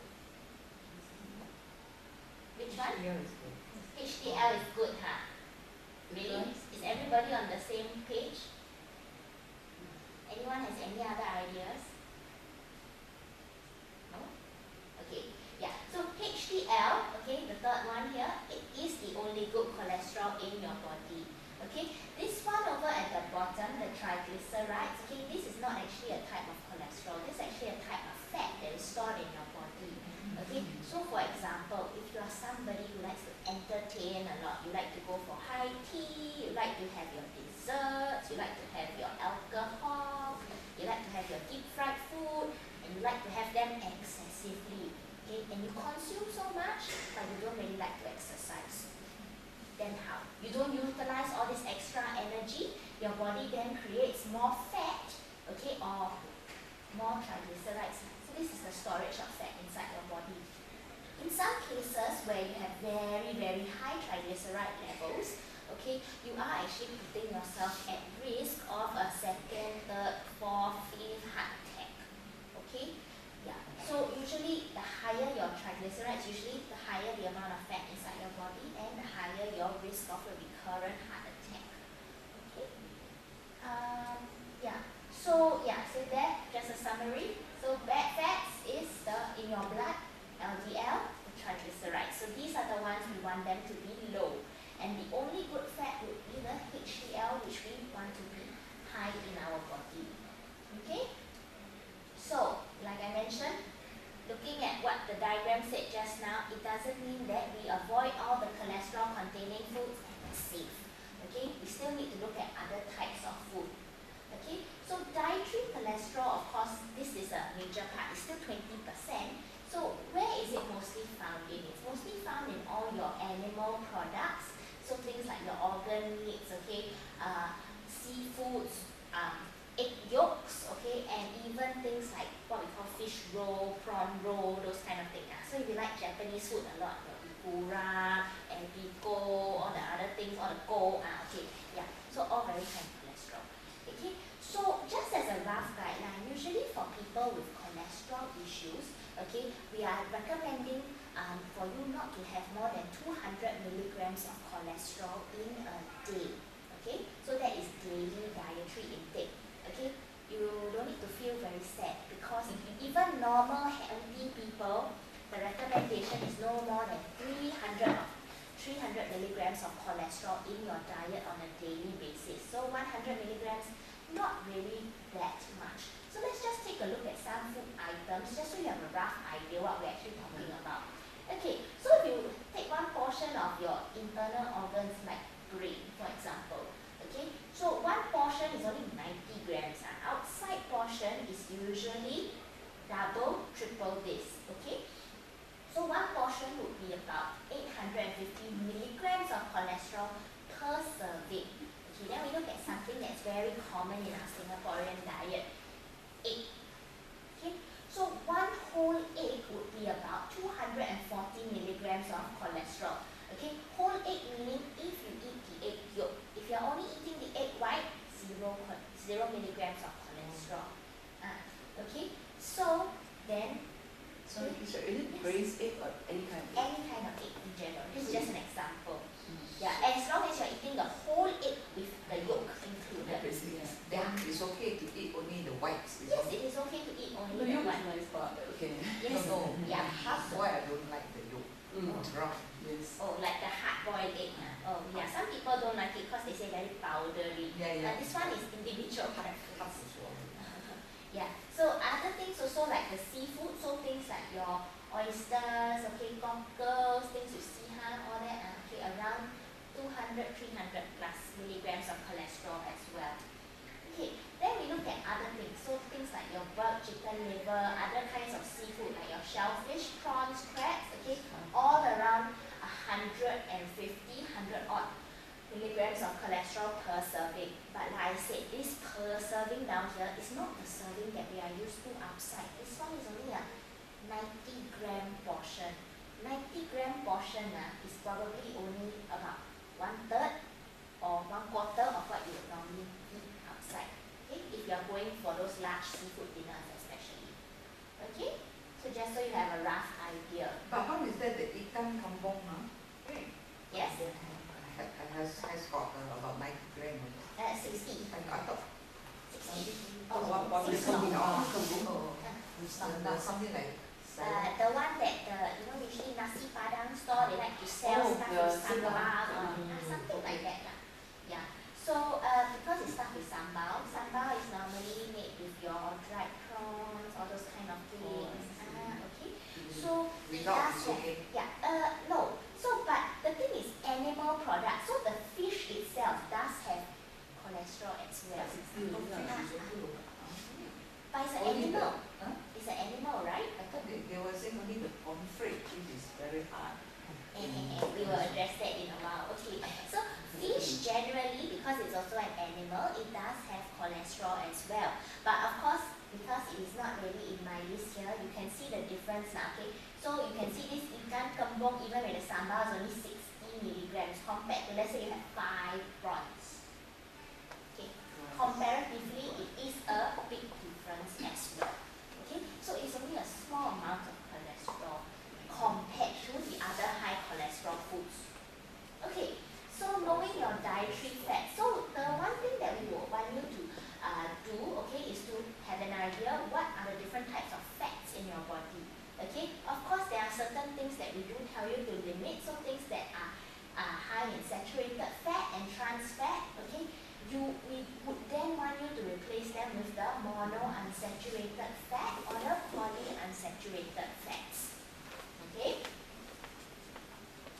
Okay. So saturated fats. Okay, saturated fats will come from things like your chicken skin, lard, okay, fats from your meat, full cream dairy products, okay, butter, coconut milk, okay, palm oil or vegetable oil. And there's one very special thing over here as well. Coffee mate. Anybody know why? Yeah, it's full of saturated fat. But why? What is coffee mate actually made out of? Milk and Milk and sugar? No. It's a non-dairy creamer. non-dairy. Non-dairy means no milk products inside. Oh. Yes. No fat. Yes, animal.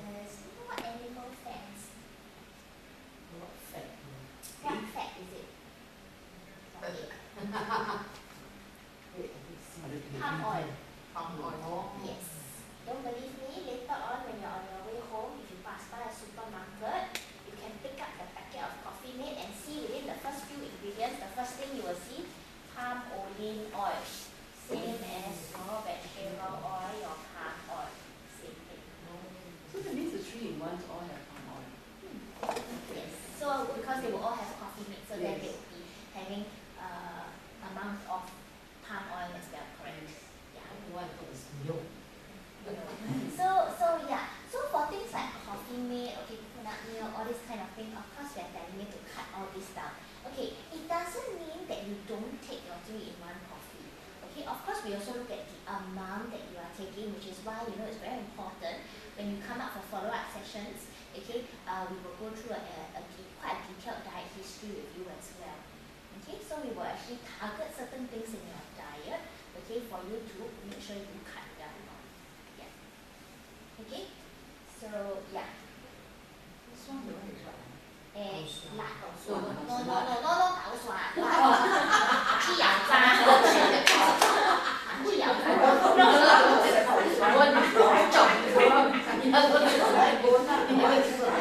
Okay, that's what I said. Okay, I should change that picture then. Okay. Yeah. So so we want you to then replace it with what we call the MUFAs or monounsaturated fat. So this would be things like your olive oil, peanut oil, 100% peanut oil, canola oil, rice bran oil, avocado, nuts, this kind of things. Okay, when we tell you to replace these in your diet, means that, for example, if are using a vegetable oil to do cooking at home, then choose something like that instead. Okay. For monounsaturated fats, this one is quite targeted. This one helps to bring down your bad cholesterol levels or your LDL cholesterol levels. Okay, so these are things that you can choose to use for cooking at home, or you can also replace with what we call the polyunsaturated fats, which will be things like your corn oil, soya bean oil, grapeseed oil, sesame oil, sunflower oil, and other kind of things. Okay, so for this one, this would actually target both your total and bad cholesterol levels. So if you are somebody who has very, very low good cholesterol levels, means your HDL okay, is nowhere near the 1 range, okay, then don't choose this one. Because when your total cholesterol come down, okay, your good cholesterol also very hard to bring up. So then you would choose, choose this one instead, the monounsaturated fat. So you just bring down your bad cholesterol level. Okay? So things like avocado, nuts, all that, you can have them as part of your healthy diet. Okay? But All sorts of nuts. yeah, all sorts of nuts. Of course, what kind of nuts? Kacang putih, those kind, okay, those deep fried, coated with sugar, all that, of course not. Okay, we are talking about raw, dry roasted, those kind, lightly salted, preferably no salt, but okay, you ownself do at home, that will be okay. Okay, usually for nuts, a good guideline would be a small woman's handful daily. Yes, small woman's handful. So if you are looking at amount-wise, normally it's about 12 to 15 almonds, okay, or 10 to 12 pieces of walnuts, or even like, cashews will be about 15 pieces, something like that. So that's why I said small woman's handful, not one big bowl. Okay, there are some people who say, oh, nuts very good. End up, right, they take so much nuts in their diet. They come back and see Dr. Lam. Dr. Lam say, how come your triglycerides so high? Refer back to dietitian. What happened with the diet? So although these are healthy types of fats, okay, you do need to look at the amount that you are eating as well. Okay? Which Yes. Which of these oils, I mean, about the people and the goodness? Okay, so of course, it depends. Most of the time we look at what we're actually using them for. Okay? Chinese cooking usually olive oil, not so super Yeah, because good it's not supposed to be. Yes, so and usually the smoking point is not very high. So it depends on what kind of food you're actually cooking at home. Okay, things like canola oil, all that is okay. Rice bran oil, peanut oil, they're all fine as well. It all boils down mainly to preference. Yeah. So, but these are the ones that are higher in monounsaturated fats. Okay. Yeah. Okay. So, okay. Then we also look at omega-3 fats. This one comes as part of the polyunsaturated fat group. Okay. So of course we look at things like tuna, salmon, mackerel, trout, okay, sardines, cod fish, okay. So tuna, even canned tuna is allowed as well. Okay, of course, okay, not brine, soak in water, okay. Okay, soak in brine means a lot of extra salt inside as well. Okay, so usually we recommend you to take the one in water, and then we tell you to use your own method of cooking to flavor the tuna. For example, some people find that, just putting a bit of lime, put a bit of like those corn niblets is actually quite nice, and children normally like to eat that as well. Okay, or some people say, I don't like, I like curry tuna. Okay, you can lightly fry it with a bit of curry spice powder, rempah that you have. Okay, that's also fine as well. Okay, of course not if you're adding coconut milk to it. So all the other flavored ones like the coconut milk, the mayonnaise, all that, all these tend to be quite high in fat because they're all extra sources of oil. Okay? And yeah, so usually for omega-3 fatty acids, as you can see over here, they mostly come from your deep sea oily fish. So these ones we normally recommend you to have in your diet at least an average of 2 to 3 times in a week for you to get the benefits from omega-3. Omega-3's proven health benefit is with preventing the formation of the plaque, okay, and helping to protect your blood vessels for good heart health. Yeah. So normally 2 to 3 times a week is fine as well. Okay, if you are somebody who don't like the taste of fish, okay, take fish oil capsule also okay. Okay, so but this one normally we try and tell you to go based on your diet first. Okay. Okay, and then one other thing that we wanted you to limit in your diet would be this thing called trans fat. So trans fat will be referring mainly to all your processed food items. Okay, so this one, especially if you like to go supermarket, right, you will see a lot of products like to claim trans fat free. Why do they like to put this claim? Because in the United States, right, there was this big thing recently about limiting the amount of trans fat in the food because they found that the more trans fat there is in the food, there actually worse health prognosis people actually have. Okay, so trans fat is mainly present in all your processed foods because of the way they use to actually bake and preserve the oil in the foods. Basically, they want the food to actually stay fresher, stay crispy for a longer period of time. They use a particular type of oil or a particular type of cooking process. Okay, so mainly in our diet will come from all your fried foods, pastries, baked goods, and also your hard margarine. So hard margarine referring to things like your plantain, daisy, those kind of things, vegetable shortenings. Okay, so just now I say cannot eat butter. Yeah. Now I say cannot eat margarine. How? Red kosong.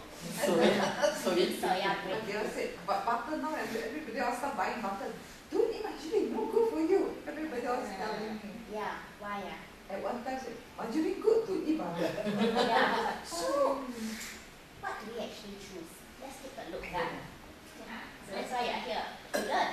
Okay, so we actually take a look at this comparison. Okay, this is basically looking at the amount of fat per serving, which is in 1 tablespoon. Okay, so looking at butter, margarine, okay, both types of margarine. Okay, so just now I said got hard margarine. There's also a version called soft margarine. Okay, so these two are different. Okay, if we look at the total fat per tablespoon, they are roughly the same, around 10 to 11 grams. So not real surprise there because they're all fats.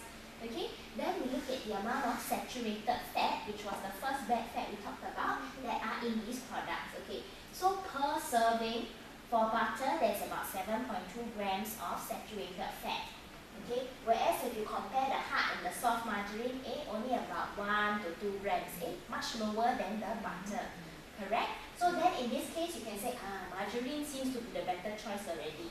Okay, then we look at the other fat that we talked about, the trans fat. Okay, the one that actually is not very good for your heart. Okay, so trans fat is actually very high in the hard margarines because of the process of hydrogenation. Okay, so in total, if we look at the combined amount of all these bad fats, okay, butter still has the most. Margarine, hard margarine, still quite high also. Then we look at soft margarine. So this would be the choice that you can make at home. So soft margarine will be things that you find in the fridge compartment of the supermarket. So things like Neo Soft, Praise, those kind of things. Olive Grove, okay, even NTUC brand, canola olive also can. Okay, so these are the kinds that you would find in the supermarket. Okay, and as you can see down here, butter also got cholesterol, right? Because butter is the only thing down here that comes from animal products. Okay, so just a short recap. So does it mean that you can include a large amount of good fats in your diet? Just now I kind of answered that question already.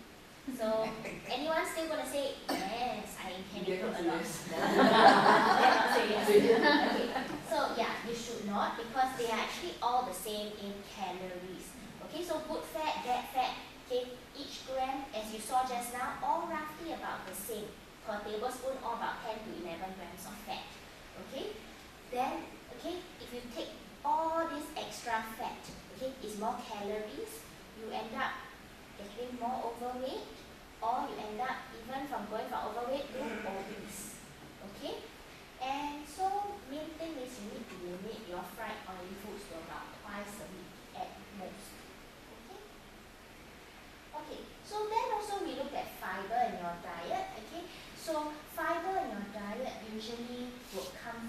sources like your fruit and vegetables, okay, beans and lentils, okay, whole grain products like your brown rice, whole grain bread, cereals, and even oats. Okay, so all these are sources of fiber in your diet. Fiber is very important for people with heart problems, with general cardiovascular problems, so things like high hypertension as well, okay, if you have diabetes as well. Fiber is a good thing for you to be having in your diet. One, because it helps to bring down your cholesterol, helps to control your blood pressure, it helps to also bring down your sugar levels, and the main thing is fiber keeps you full. When you are full, you are less likely to go around and hunt for things to put in your mouth. Okay, so normally we do recommend you to have a bit more fiber in your diet. Okay, so when we say more fiber, okay, if you actually look at guidelines in Singapore, okay, we only ask you to have 2 servings of fruit and 2 servings of veggies every day. In Australia, this is 2 servings of fruit and 5 servings of veggie. Singapore already people 1 serving of veggie very hard to meet. Imagine if you are eating outside for all your meals. Okay, you buy fishball noodle. If you are lucky, you got 1 piece of lettuce inside. If you're not lucky, nothing inside. Okay, then you buy wonton mee, few strands. See, 1 lettuce plus few strands, not even 1 serving. Okay, so 1 serving is generally about, if you are looking at a dinner plate, is about 1/4 of a dinner plate of cooked vegetables. Okay, if you are looking at cup, okay, it's about 2/3 to 3/4 of a cup of cooked vegetables. Okay, and we also look at whole grains. Okay, so whole grains will be your brown rice or that, especially this one down here, oats. Okay, oats has had a proven benefit with helping people with heart diseases to actually bring down your cholesterol quite significantly.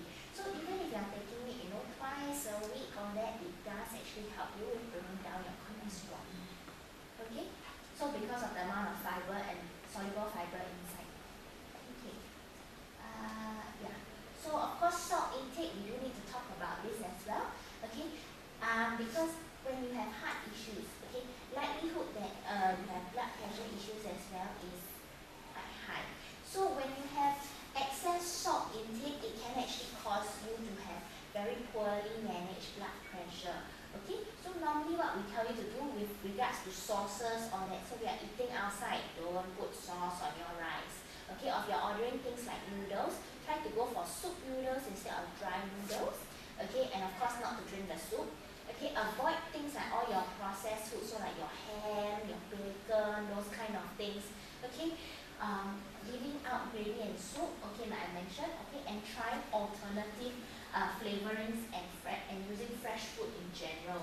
Okay, so alternative flavorings, right, would be things like, okay, all your natural food flavorings like your onions, shallots, okay, chili, 5-spice powder, ginger, coriander, curry spices, garlic, okay. There's a lot of natural herbs and spices out there to actually season our food, lemongrass as well. So it doesn't mean no salt, no taste. Okay, there's so many other natural things that you can add to your food as well. Okay. Okay. So alcohol. Okay. So the main guideline for alcohol is if you are not someone that is drinking already, there is no actual need to start drinking alcohol. Okay. If you do drink alcohol, okay, you need to have alcohol-free days in a week. Okay, so usually this would be something like alternate days should be alcohol free. Okay, so alternate day, that means at least 3 to 4 days in a week should be alcohol free. And each day that you actually do drink something, okay, you should not be having anything more than 1 unit of alcohol. So 1 unit of alcohol is actually not very much. Okay, if you are looking at wine, okay, it's about a small glass, about 100 mils. Okay, so if normally let's say you go outside restaurant, when they pour that glass for you, it is easily 150 to 200 mils. Okay, so yeah, not that kind of glass, small glass only. Okay, if it's like spirit, so your hard liquor, all that, about 30 mils is about 1 unit of alcohol. Okay, but the main thing is with alcohol, why we tell you not to start. When you take a a lot of excess alcohol all of a sudden. For example, from someone who doesn't drink at all, you decide that, hey, I heard red wine is very good for my heart. From today onwards, every day I drink 1/3 of a bottle, half a bottle. After a while, you find that, how come my weight keep going up also? Because it's a lot of extra calories which are not needed in your diet. Okay, and also when you have a lot of extra calories, remember what part of your cholesterol goes up? Your triglyceride levels. Okay, so this one actually causes your triglyceride levels to go up quite high as well. So alcohol, no, if you're not drinking already. Okay, so mainly with cooking at home, try to use oil sparingly, removing all fats and skin from your meats, choosing leaner cuts of meats. Okay, choosing low-fat milk instead of coconut milk, or even low-fat milk instead of full cream milk when you're doing beverages at home. Okay, the other thing is also limit your deep frying to maximum of twice in 1 week. Okay, so grocery shopping, the main thing is of course looking out for this healthier choice symbol. Okay, but nowadays this healthier choice symbol very confusing. Got so many things out there. Okay? Really. Low salt, low sugar, lower saturated fat, trans fat free, all these things. Especially now also one that like to say cholesterol free. Okay? So cholesterol free, just to clarify first, doesn't mean that you can take more of that food. Why? Because cholesterol free normally, where do you see it? Especially when you're buying oil. Okay, remember just now I mentioned about the vegetable oil. You can be buying vegetable oil and you can still see this symbol on there. Why? Because it will say cholesterol free. Of course cholesterol free no animal product inside, right? So, okay, you need to look at what kind of food product you are buying and what is the suitable thing to actually look at for this product. Okay, so for example, for oil, you would be looking at something that is lower in saturated fat instead of low cholesterol. Okay?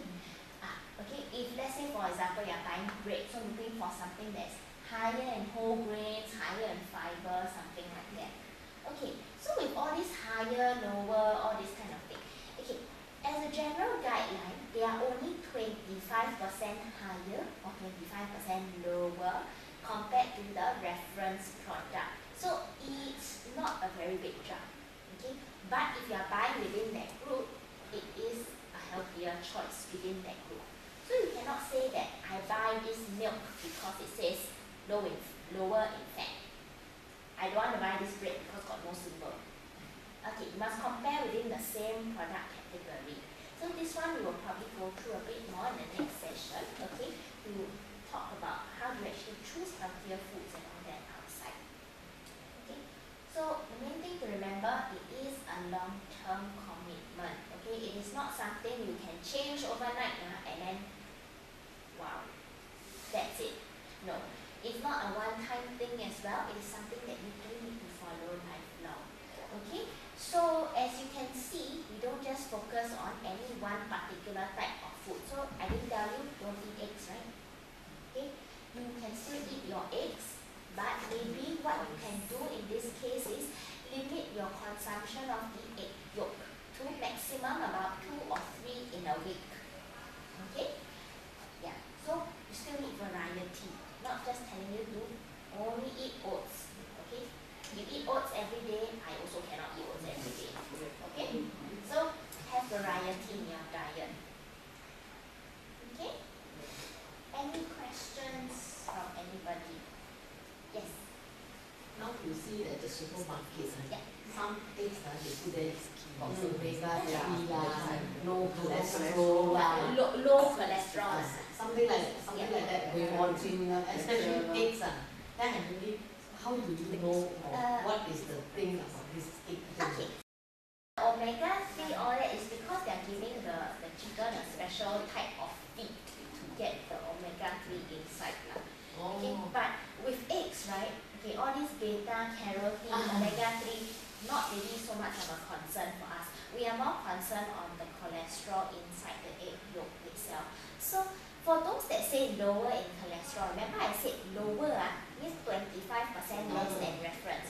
So you take 200 times 75 okay, we said 240, right? Average is 240.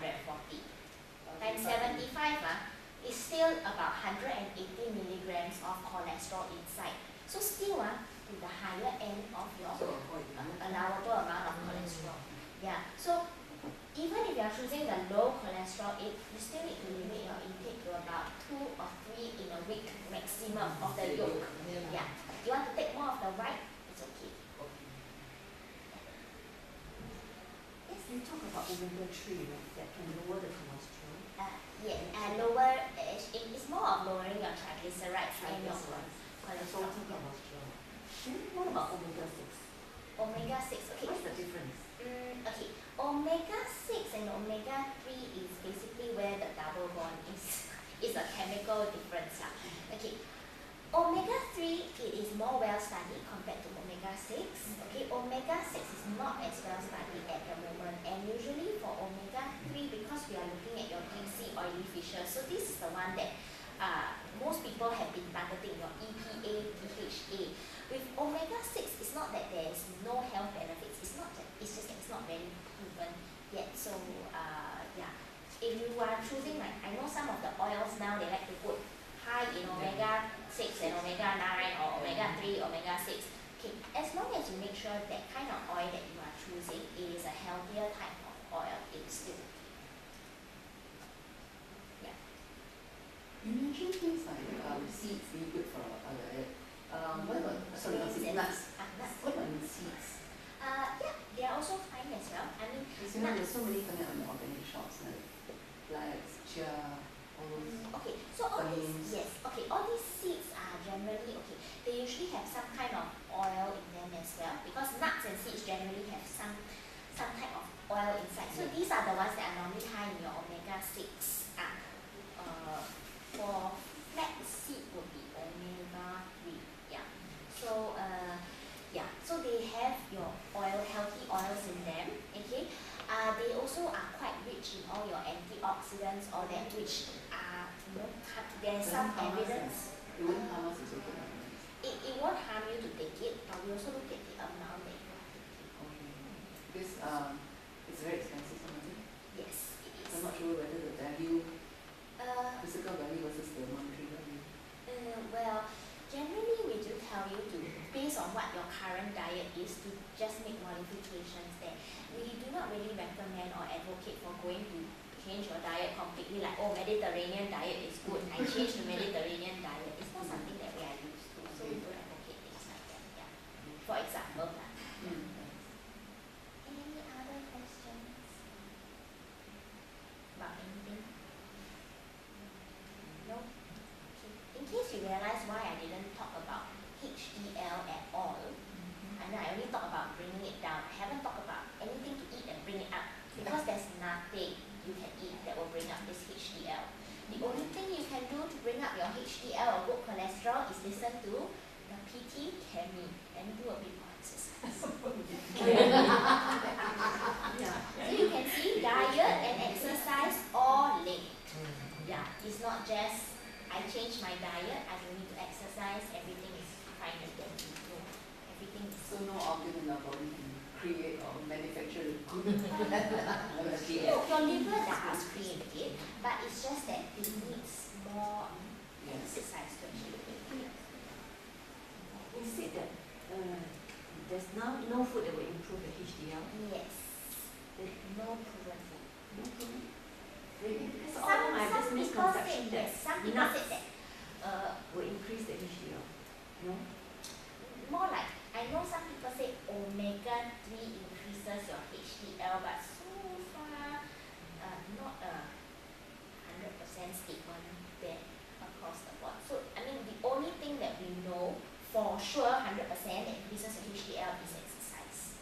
But the funny thing is, I don't exercise at all.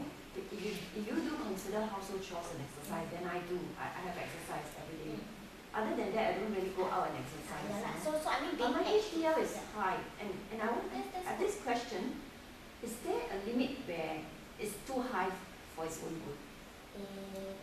Usually, no, we look at your whole lipid profile as a whole. Of course, if everything is high together with it, then maybe it's not such a good idea that you have such a high HDL then. Okay, because everything else is high together with it. Okay, but if let's say your HDL is the one that's high and everything else, is within the normal range, it's still fine. Yeah.